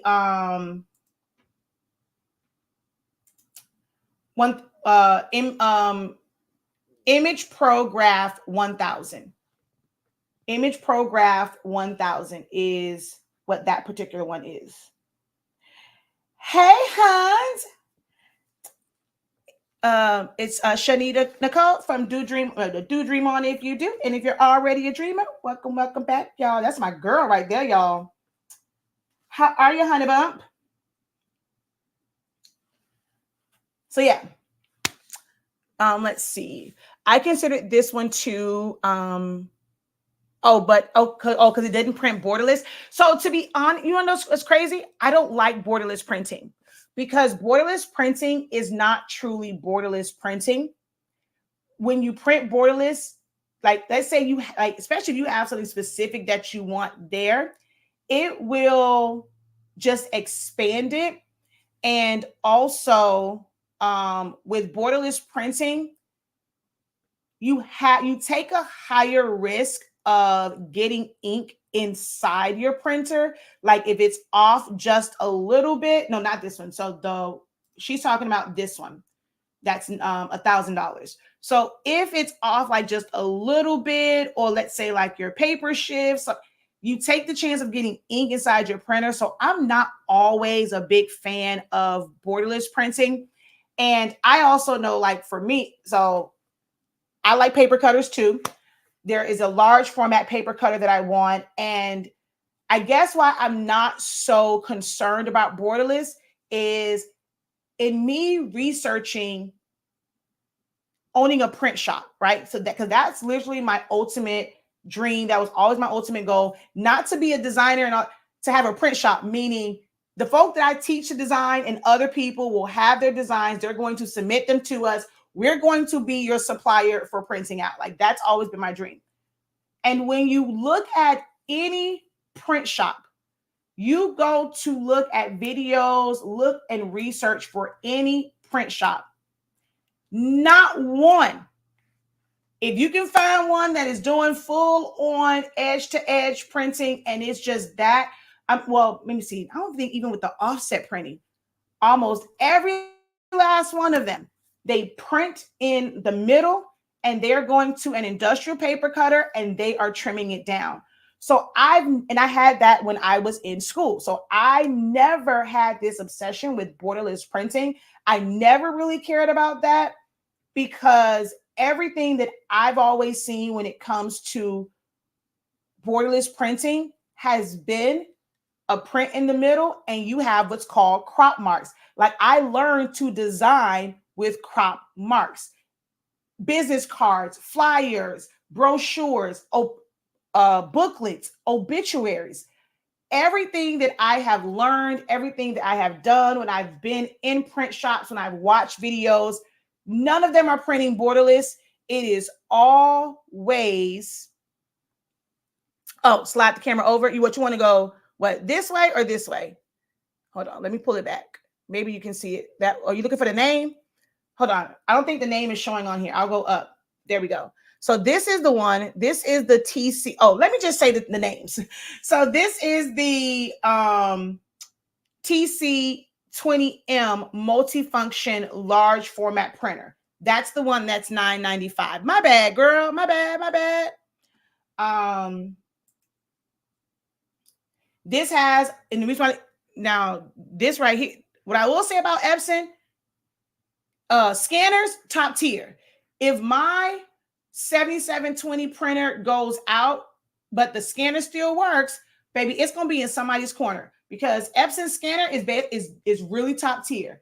Now, I don't know what they thought somebody was gonna do with this little bitty scanner on this big old printer, but okay.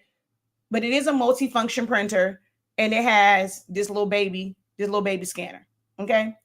But yeah, I've just never been like super obsessed with borderless printing because of what I've always experienced when it came to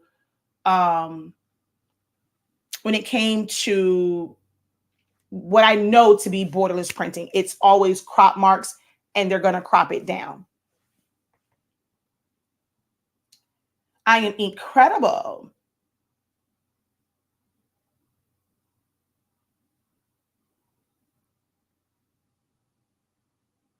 If I haven't printed in a while with my 7720, is that why I'm getting breaks in my black? Yes. And what you're going to do is go to our YouTube channel and so I'll go to Honestly Speaking's YouTube channel, or on YouTube search Honestly Speaking Push Air, and it might be in our link tree as well to go directly to it. You're going to see a video about push air. Now, this only works if you have refillable cartridges. If you don't have refillable cartridges, then, because I'm not sure if you're using that as a sublimation printer or as a regular printer, but if you don't have refillable cartridges, you have to get it in order for this to kind of work. Or, I mean, you can get just the hose and put it directly to the print head peg and push it, but you have to do what's called like push air, or like it's like pushing ink or fluid through it to clear out any clog.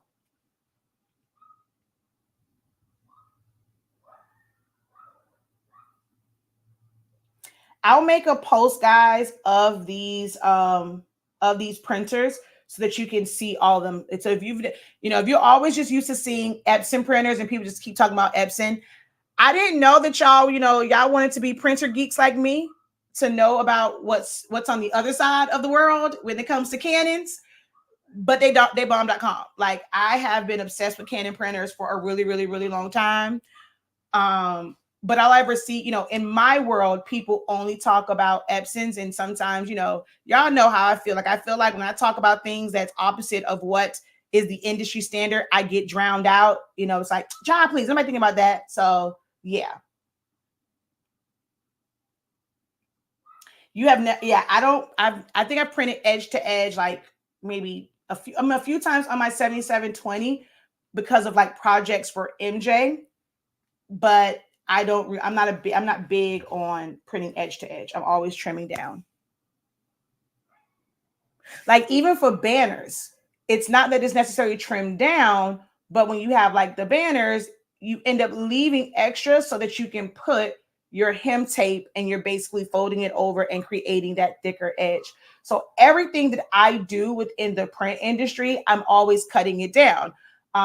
For my posters, for my yard signs, I put it on there, but I cut into it. I trim it down. So yeah, I've just never been a edge to edge kind of gal.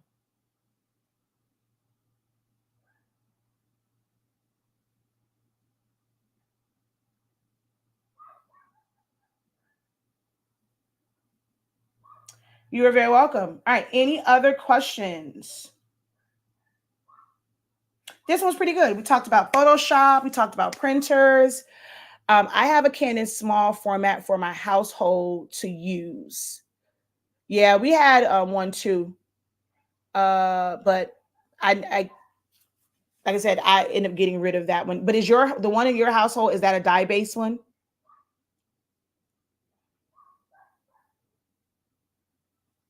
She was like, mine is only 55 milliliters for the printer I have. Oh yeah. Yeah, they got the Rainbow Coalition going on over there, Javaya. Like, I love it. Like the fact they have red, blue, but it's the color gamut on it is just amazing. Can you do sublimation with Canons? I don't believe that they're heat free, even with the pigment ink. I don't. So the whole thing is, now that's one that I did not. I don't think they are. Let me tell you why I don't think that they are heat free. If you ever look at like an Epson, oh man, when I go to the office, if you guys have never looked at your print head, I will show it to you. And it just looks like gold. Let me see. Oh, you know what? Hold on. Let me see. Epson print head. So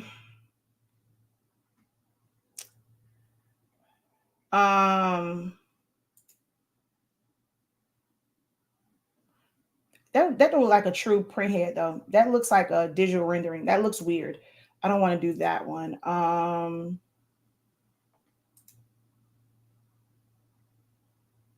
Okay, but let me go to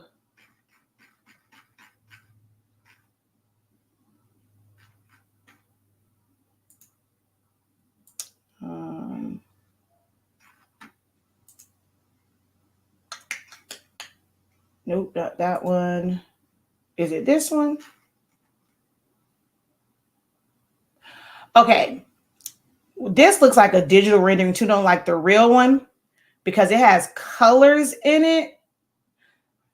I don't know. It might be the real one, but I've never read that there's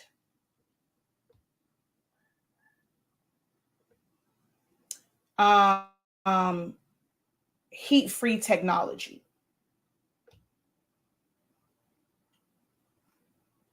Now I think that's probably the one thing that I did not. I don't know if like I don't think I ever really went to look for it, but I also don't ever remember seeing it. Most times you're going to see that it'll say something like um um it'll say something like heat free. I don't ever remember seeing anything that says heat free when it comes to these. Even though it's pigment ink, it's not anything that says heat free. So it would not be ideal for sublimation. For sublimation, it has to be a heat-free print head, which is piezoelectric, and that is normally in Epson's and Brother printers. Canons and HPs are usually, no matter what type of printer it is, they have heated, like their print head technology is heated. And the reason why I was trying to show the print heads, like this one looks like it might be computer generated, but if you look at like, man, I should go get my Canon one. But if you look at the print heads, you normally see like which color is which. Like you're seeing the colors on the bottom of the print heads. Because even the Canon that I have in there, because like it's like even though it's an eco tank printer or a tank printer, it's still like a little cartridge that you have to feed it into, and you can see the color channels. When you look at an Epson print head, you don't see any colors. Like it's almost like a glass. I don't say it's not a glass plate, but it's like a plate. So you don't see colors on it. So that's kind of why I don't think that even with that one, that like, because even if it's a pigment ink, it is still a thermal head because you can see the ink. On Epson ones, even when ink comes through here, you can probably see like the color on like the edges coming out. But in this space, you're never going to see that filled with color. Make sense?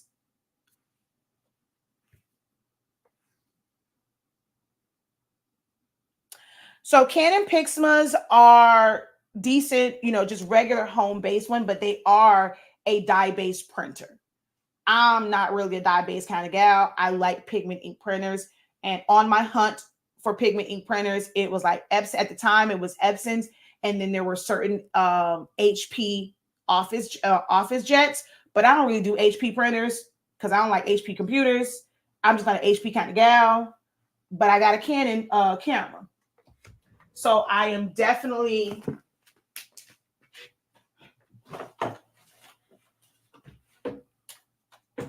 just so y'all know, I know Facebook can't see it, but I'm about to show TikTok.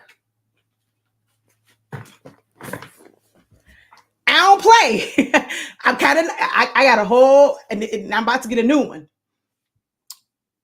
I don't play about Canon. Like I love the cameras, and I'm about to get, because I want to get back serious, not even just like for my photography. It's more so for like video content for the business. Like I'm just laser focused now. And that's why I do want, I want the printer for a couple of different things, but just so y'all know, I ain't capping. I've been researching Canon for a long time. This is my camera. It was between this and a Nikon, and I'm like, no, I love my Canons. So yeah. This one is, this is the Rebel. This is the Rebel T6i. I learned to shoot in manual. I have, so you see, this is not the kit lens. So I have like 4 different lenses. I spent good money on lenses. She said, please don't get her started, y'all. Look, I don't think y'all know one side of me. Y'all don't know the tech that I have. And I'm obsessed with printers. I'm obsessed with cameras. I have a bunch of different lenses. The lens that comes on a standard, like that is a garbage. It's called a kick lens. So I have lenses for zooming in. I have lenses for I feel like a whole paparazzi in these streets. I be telling y'all, I know a little bit about a lot of it. Like your girl is sweet with the camera now. I think I have a printer obsession too. Yeah, see, I told you, you and I, we are one and the same. We are the same person, same people in different bodies. And the fact, see, and look, Javaya, we just discovered something else we have in common. I'm gonna need you to use your Canon though. I'm gonna need you to use your Rebel, boo. Wait a minute, Javaya, I just realized something. You just sat here and talked to me about not being able to take pictures because all you had was an iPhone and you sitting on a Canon. Now, that little kick lens that you have, if you have just the regular lens, it ain't going to do too much for you. It's certain lenses that you can get, not going to be too expensive. PJ, please, if you ever hear this, I'm sorry. If your wife come to you asking you about Canon lens for this Rebel, my bad, bruh. But wait a minute, ma'am. You ain't say nothing about having a Canon. I'm about to fly to Jersey and beat you. Are you? Oh, we finna have another conversation, ma'am. Oh, we are about to have another conversation. We are about to have another conversation. Yes. Yes, we are. This lesson came in time. I've been looking for a new printer. I was looking for an EcoTank, but could not find one that was pigment. So yeah, the only EcoTank printer that is pigment ink is the 16600 and 16650 printers. So Epson ET 16600 or 16650, they are pigment. Now, if we create a community, now if I got to create another group for Canon users, oh, see, y'all gonna be my best friends. Like if I got to create a group for Canon printer users, hey, because my girl Javaya got one and she was like, there wasn't enough content. Now we have to, if we got to start a group for these Canon printers, she says, create that group today. You gonna run it with me, Javaya? Now, because they don't tell me that, because I will go run this credit card today. I was trying to wait because that's what I'm gonna end up doing a lot of my I can use my who do people call? I can use my Roland, but if I'm printing yard signs, I can't use my Roland to print my yard signs because we know that thing prints slow, but I have to have a printer. And although I like my Epson, I just, going from the Roland and then I use that one and yeah, I just want my Canon one. So I'm getting that one to, for grad season so that I can just focus on printing out my yard signs on the Roland printer. So if I got to start this group for Canon, yes, God.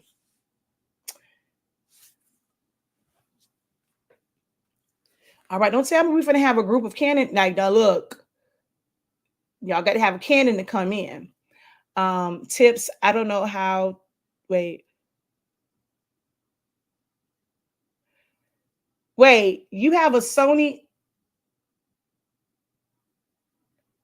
Shawnee Getta. You have a Sony too? Shawnee, get her. Get her. Oh my gosh. She says, go ahead. I'm buying one too. Okay. We better start a Canon revolution.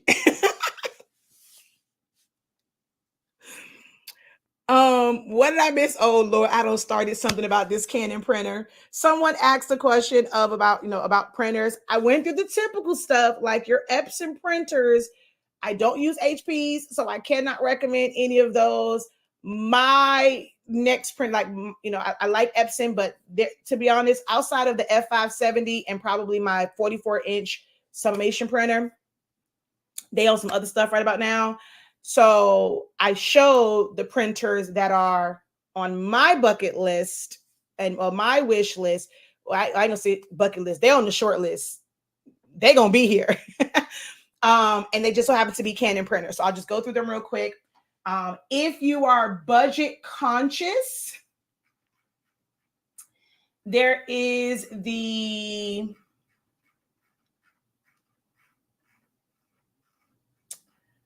this is not really the budget conscious one, but there is the 300, which is $849. The cartridges are reasonable. They're only $12.99. And it's a 10 ink system. Well, really 9 colors, and then the chroma optimizer. Then you have the Image Prograph TC20M, which is $9.95, but that is a 24-inch printer, and it is it's like a tank. It's tank based. The other one that we show, okay, and Yeah. And then the other one is the Image Pro 1000, which is 13, well, 12, it's not even $1,300. So I'm saving you $50. It's actually $1,249. Where is that one? That's this one. It has 10 inks plus the chroma optimizer. The inks for this are they're $55, $60 for the inks for this. And then the one that you have, Javaya, is you have, let me see, large format printers. Did you get this one?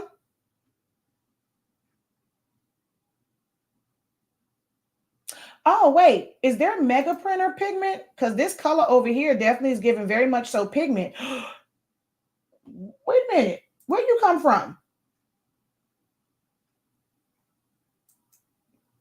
Is that the one? Do you have this one, the TC? Did you get the TC20? Oh, you got the TM240. Okay. So this one is $6.99. It's a 24-inch printer, so it's less than the $9.95 one that is an Eco Tank. So this is $6.99, but oh no, this is a tank as well. So you can get this. So this is a good one. It's 24 inches as well. It is $6.99. It's 4-color bottle system, 24-inch roll, and unlike the Roland, it does cut. No, this one doesn't cut. Is it cut? But you can't put the cut sheet. It's a cut sheet feeder. Automatic sheet feeder, and then it's 70 milliliters for the ink tanks. And yeah, so you have this one, and let's see, that one's a little bit less than the. It's just the only difference is this one has a little itty bitty scanner. This one doesn't. So if you don't need a scanner, ain't no sense in paying $1,000 because it's going to be exactly the same printer. This is just a multi-function printer. This is just the regular printer, and so it is $6.99. Because I think I did say that.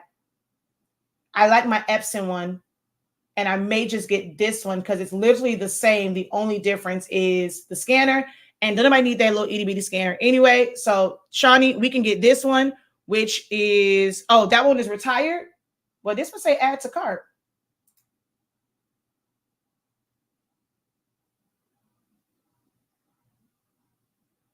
It say in stock. Oh, TA20. No, this one is, it says in stock. This is the TC20.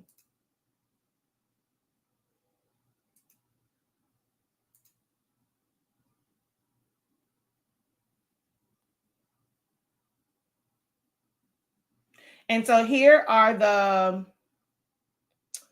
Pixma Pro. So you said, I think someone, I'm not sure if you're talking, they said the Pro one that they've used, but there's this one.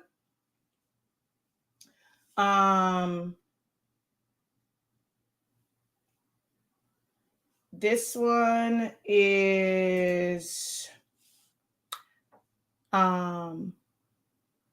dye-based ink. It's not pigment ink when it comes to this one. So see, with 8-color dye-based ink system, including 2 monochrome inks, black and light gray.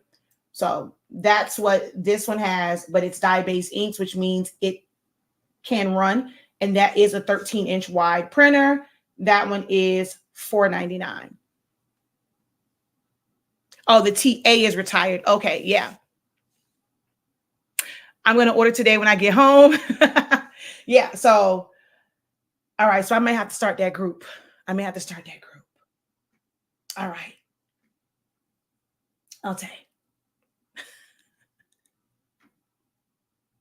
But yeah, so that's what we were talking about with these particular printers. I never saw one that wasn't, oh wait, I want to go back to the mega tanks because, but yeah, this is going to be an 8.5-inch wide. Yeah, I'm like, maybe that's why I didn't look for, I'm not in the market for any more 8.5-inch wide ones. So I didn't bother to look into these.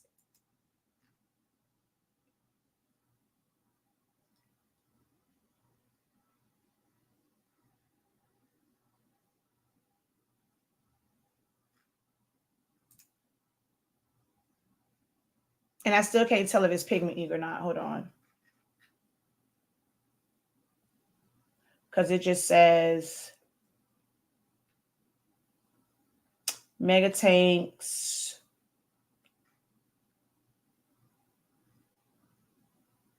It's pigment ink. Ooh. It is pigment ink, but it's only 8.5 inches wide. Let me see. Do they have any wide format Mega Tanks? I don't think I've ever seen any of the Mega Tanks in wide format. I have this one, but I tried to use it for EcoSolve. I actually have two of them, but I tried to use it for EcoSolvent, so it don't really work right now. But I'm going to probably put the Canon ink back in it just so that you guys can see how that one prints. But yeah, I don't think I've ever seen any of these. They're not wide format. They're all, so this one is also pigment ink. I guess you can tell the difference. The bottles that are like this that have, that's so interesting. That's how I do my sublimate. Look, okay, look, I might need to holler at Canon. So let me tell you what's so funny about this. If you look, my sublimation ink is solid. My pigment ink is like it's like the same bottle, but it's like open. And that's what they do. That's how you'll tell their pigment ink printers from their dye-based printers. The dye-based printers, the bottle part, like at the bottom, is solid.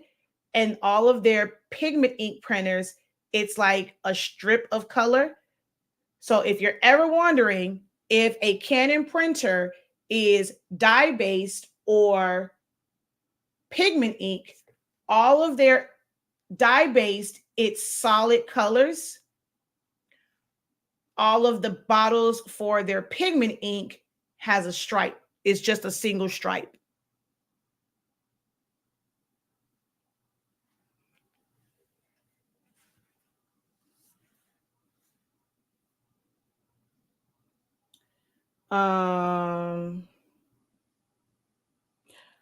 I have a Canon camera that just sits in the bag.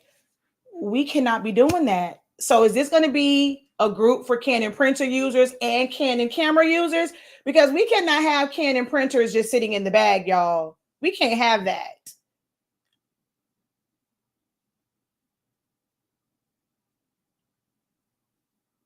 He said, okay, Canon.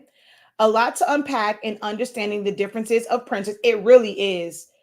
And y'all know I geek out about printers. I am a printer geek. Y'all know, like, I will talk to y'all forever and a day about printers, colors, color management, color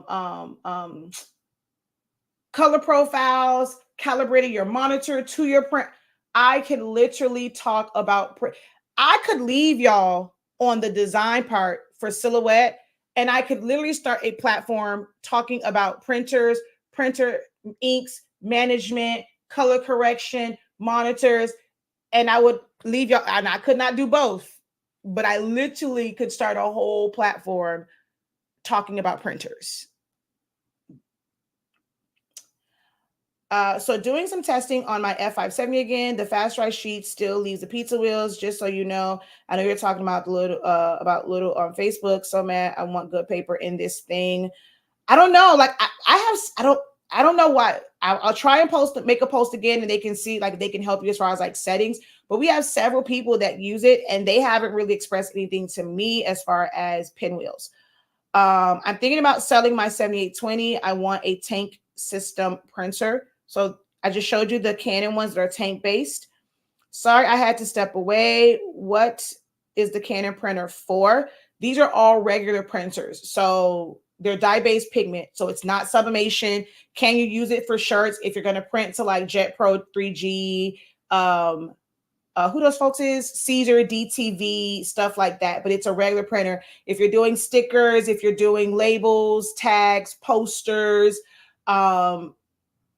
things like that, you'll be able to use with the Canon printer. Hello from Michigan. All right. Can you discuss the differences between, hold on, I can't see it right there. I got to bring it up to the top. Can you discuss the differences between cartridge and tanks regarding to how many prints it yields? I think a lot of people are confused, thinking you can print more than tanks. Oh, okay. So, all right. For the most part, most of these printers kind of sort of are the same. Like the print resolution plays a big part in how much you can actually print. And it's not just a matter of like cartridge based versus ink, like just tanks. Then like more so it's about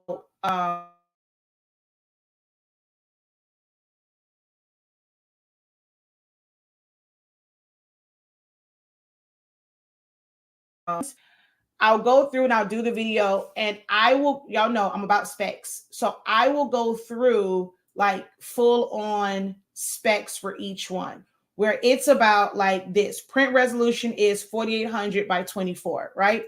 So if we go here,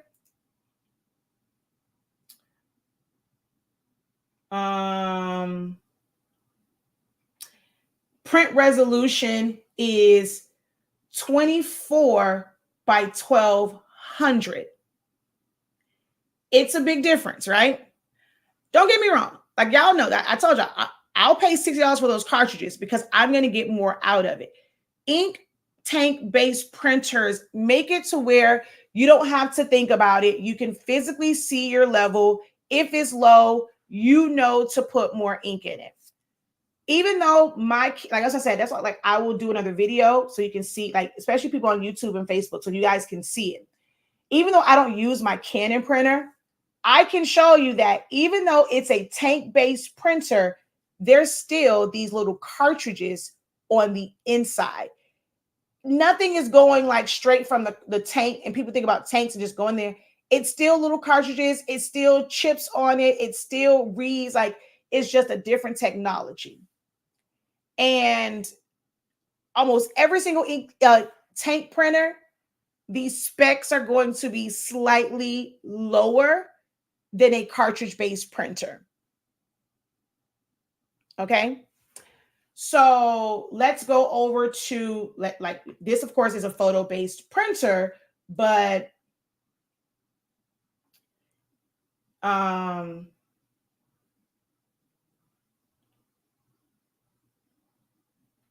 so well, this particular one would be the same as this one would be the same as the EcoTank one.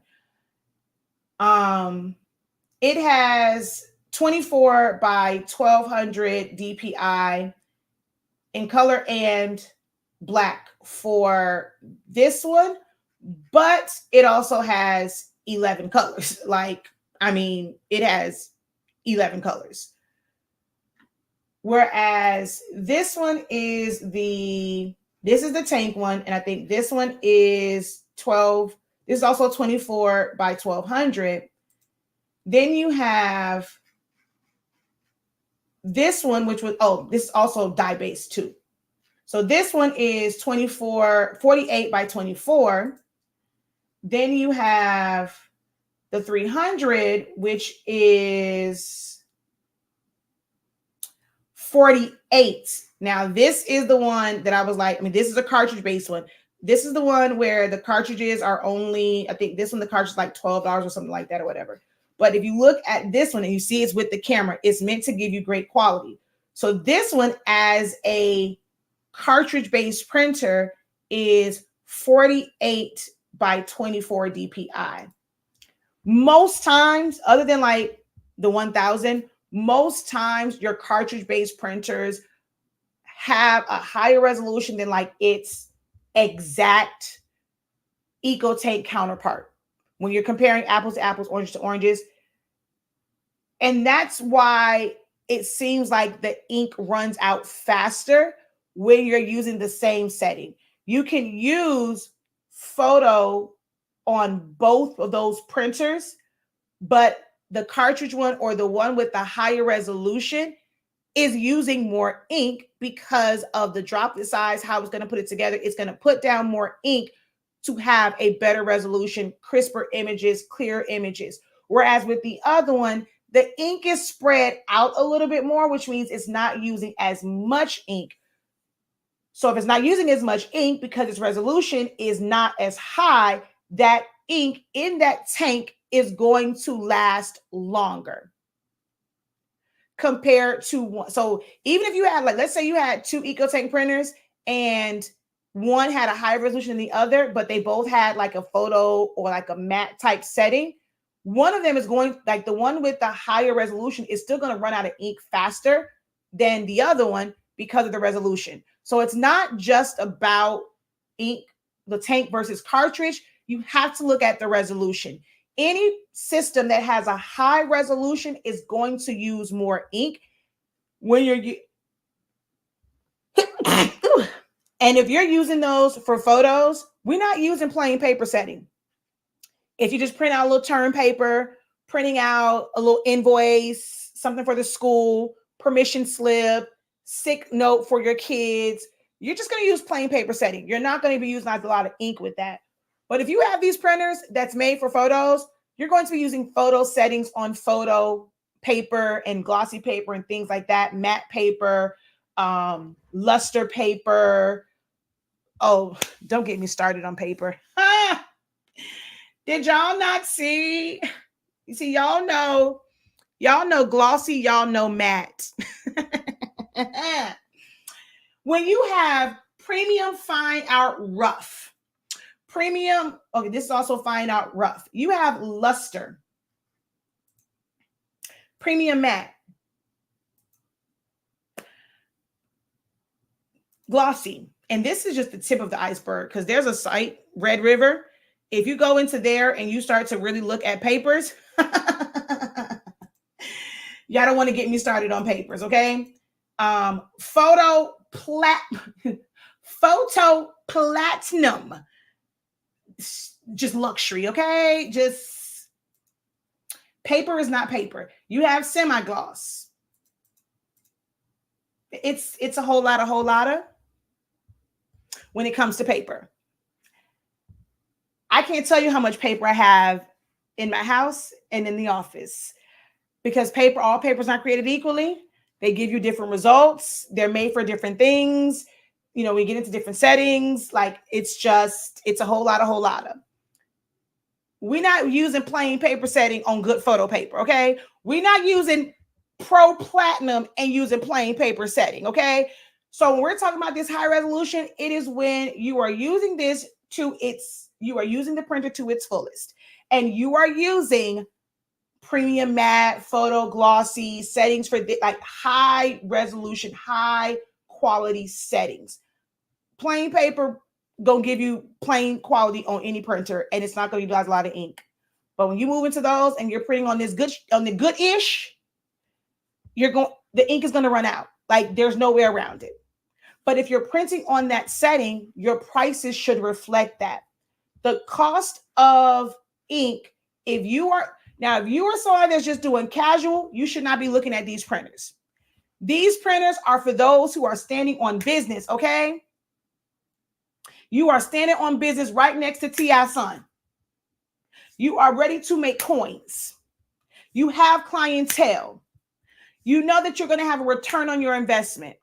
Or you can be a content creator and you know that a return is going to come on your investment. These printers are not for play. Okay, if you've seen the little puppet, these printers are not for play. So even with the cost of the inks, it's because you're about to put them things to work. You're about to make them money makers. We are not playing around with these printers and paying $1,000 for you to be printing out turn papers. If you want turn papers, go get you a little cheap printer. If you print out, unless you do like maybe a test print, you should not have a lot of plain paper printouts from these printers. Like, let's be for real. Everything that you're printing should be on somebody's photo setting, matte setting, glossy setting. If you're using plain paper setting on these printers on your regular paper, you need to sell it to somebody else who's going to do something with it. And if you're doing something with it, the cost of those cartridges are going to mean nothing because you know the quality of the prints, the clarity, the color accuracy, and your prices should reflect. If you do not know how to price based off of the value of your equipment, the problem is so many of y'all think y'all got a 2800 and think y'all should be charging the same price as somebody with an F570, somebody with a Sawgrass. Baby, the quality is not the same. Okay? It's really not the same. When someone looks at how much money they're spending, you have to price accordingly to the equipment that you have. If you're not at that level, please disregard everything that you've heard for the last 30 minutes. These printers are not for you. These printers are not for you. If you are not going to use them to their fullest, get you a Pixma from Walmart or Target just to test out the Canon. You just want to see how they go. Oh, wait, I can't see any comments from over on the other one. My phone died, so I got to go like this because I can't really go back to the comments. I can go to it, but it's going to make them dizzy. All right, let me see. So I'm going to go here. I'm going to go. Y'all can't see my screen. Y'all not going to be able to see my screen for a little minute because it's going to keep doing that until I turn my phone on. Let's see.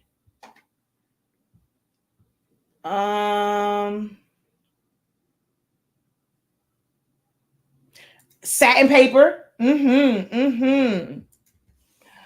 What printers are we looking at? I just saw Canon. Yeah, I was going over Canon printers because I normally talk about Epson printers, especially for sublimation. But I'm actually, I'm about to be a Canon girl. I've always been a Canon girl, but on the printer side, like my Epson 7720, if they made the workforce printers how they made the 7720, 7710, 76 series, I probably would not have crossed over back to Canon so soon. But because now Epson does not have printers that tickle my fancy, I'm about to be back on my Canon grind.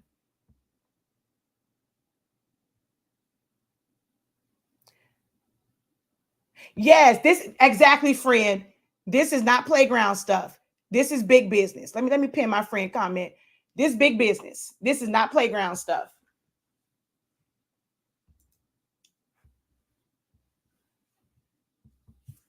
I'll go now. Well, I can go back. Okay,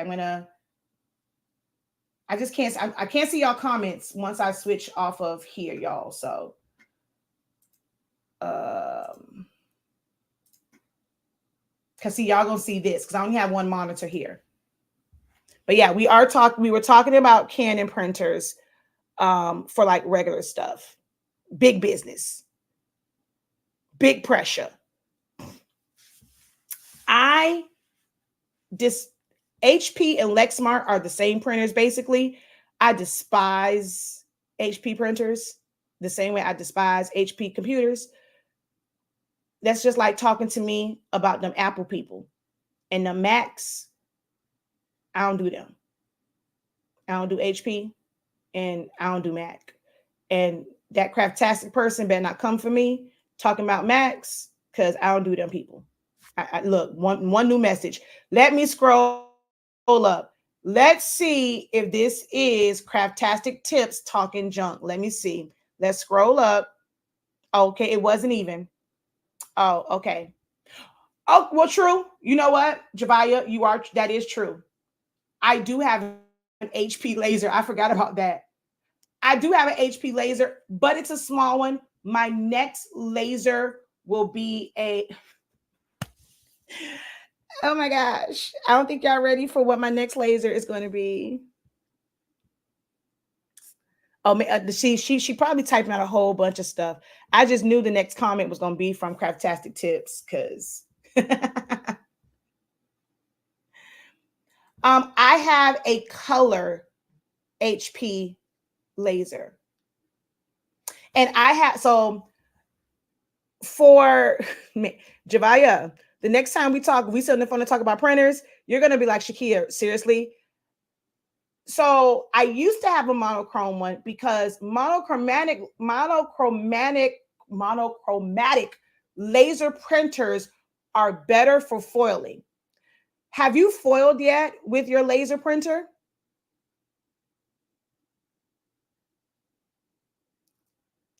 So they are perfect for foiling because the black ink in just a black and white laser printer is different than the black, kind of sort of different than the black ink when you have um a color one, because sometimes it wants to do composite and it won't give you just black. So it's a little bit different. So I had, because that one broke. So I had a monochromatic one because of foiling. I used to be heavy in doing foil on cardstock, and it's amazing for it. But we do have a color HP one. Mainly even use, and that's probably why I don't really talk about that one, because mainly even uses that one. But my next laser ones will actually be a white toner, because it's both. A white toner is nothing but a laser printer, but it has white ink. And I want the one that has the white and the black ink, so I can do composite, but you can also do straight black ink. Because if you get the white toner that just has white ink, you can only do composite black. Sorry, my bad. My bad, y'all. uh Wait, Fred, you do foiling? Oh, we definitely gonna have to collab on that. I don't think they really understand the power of foiling with a laser printer. You can do it onto adhesive vinyl, but foiling on a laser, my wedding invitations were foiled.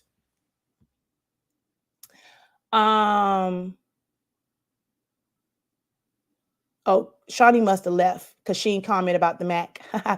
um so the next one will end up being a white toner. So I want an eye color. And then when we get the print shop, y'all don't even I'm not even going to let's see. The fact that it's not even called a toner printer.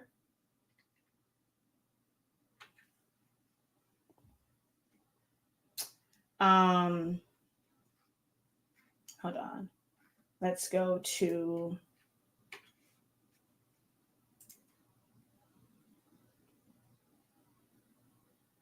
I don't want that one. Let's see. Why is it not coming up? Because all right, let's see.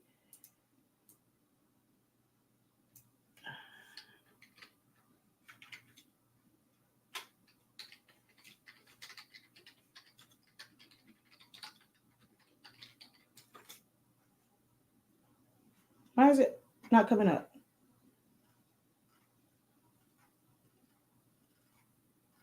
Okay, anybody got time for this?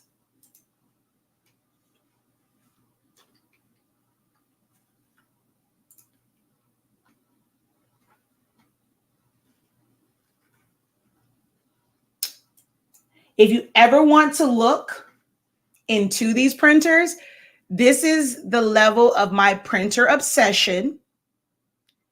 If you ever want, like when it comes to finishing booklets, stapling, binding, like my printer obsession goes deep. It goes really, really deep. So if you've never heard of this company and you want to go deep like me and get up, like now these these printers are not for play. They ain't. So because I print obituaries, and now we go through a printer, but my goal is to have it like where we are printing them in-house. And this is the brand. And there are different finishing units. When you think about the different finishing units, and ooh, you ever want to see how they print, go to a UPS store. Most UPS stores have them. Like the ones they have in there, they're normally this brand. They're UV printers. Javaya, we got to go to Printed United together. I didn't know you were a print head, a printer geek. You got to come with me to Printed United. You wanted one too? Oh, Javaya, we are twinsies. You got to come with me to Printed United. It's in October.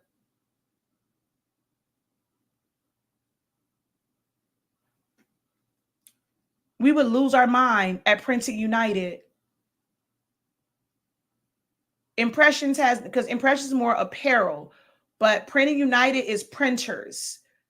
And you need all the days because it is huge. Printed United is huge. So you need all of the days, okay? And you need comfortable shoes. You can't be cute, Javaya, at Printed United. You need you some good tennis shoes with a good sole, because if not, your feet gonna be burning. Printed United is sick. You hear me? It is sickening. You can't be cute, Javaya. No jersey boots. Okay. I know it's probably gonna be cold, a little cool around that time. You're gonna want to come for with all of, bring you some tennis shoes, Javaya. Okay. Okay.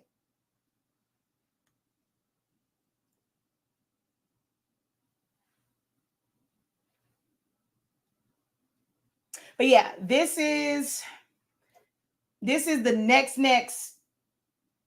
next round um of printers.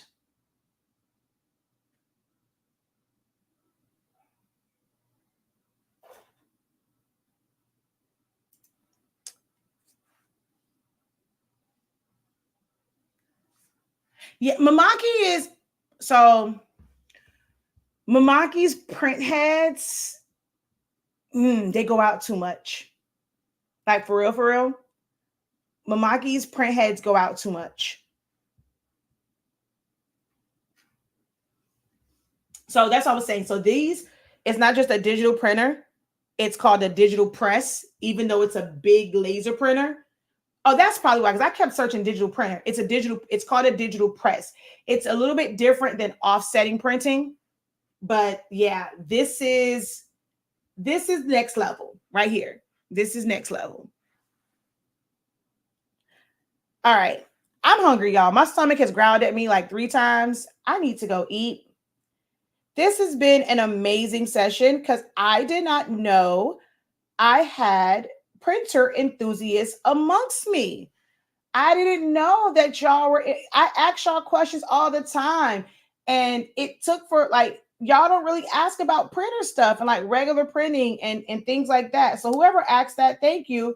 This has been amazing for me to really get into like printers and Canon. And y'all see, like, I'm not just the Epson girl. Like, I know about other printers also. And I tell y'all, I am a printer freak. I mean that, and not just about Epsons, which is why I geek out so much about inks and colors. So now you guys see a little bit deeper into why I go so hard about inks and colors and showing you dye inks and pigment inks and this, that, and the third. Like, it runs deep for me. I have an obsession. Okay. She was like, wow, what a lesson. I was about to exit because I'm not in this league, but I stayed. Good insight on printers. I recently found out the difference in photo paper, so I understand what you're saying about paper quality. I want to get into foiling. Yeah. So thank you guys so very much for this amazing day, because man, I didn't feel like I can talk about printers. I'm kind of ashamed of my printer obsession and how much of a printer geek that I am. But y'all made me feel good today. So thank you so very much. But I'm about to go eat my chilies. But I didn't get back baby back ribs. I got me some salmon. I'm gonna go eat my chilies from dinner last night for lunch. And I shall talk to you guys later. Until next time, have a great one. continue to unlock your creativity, and be incredible. Peace.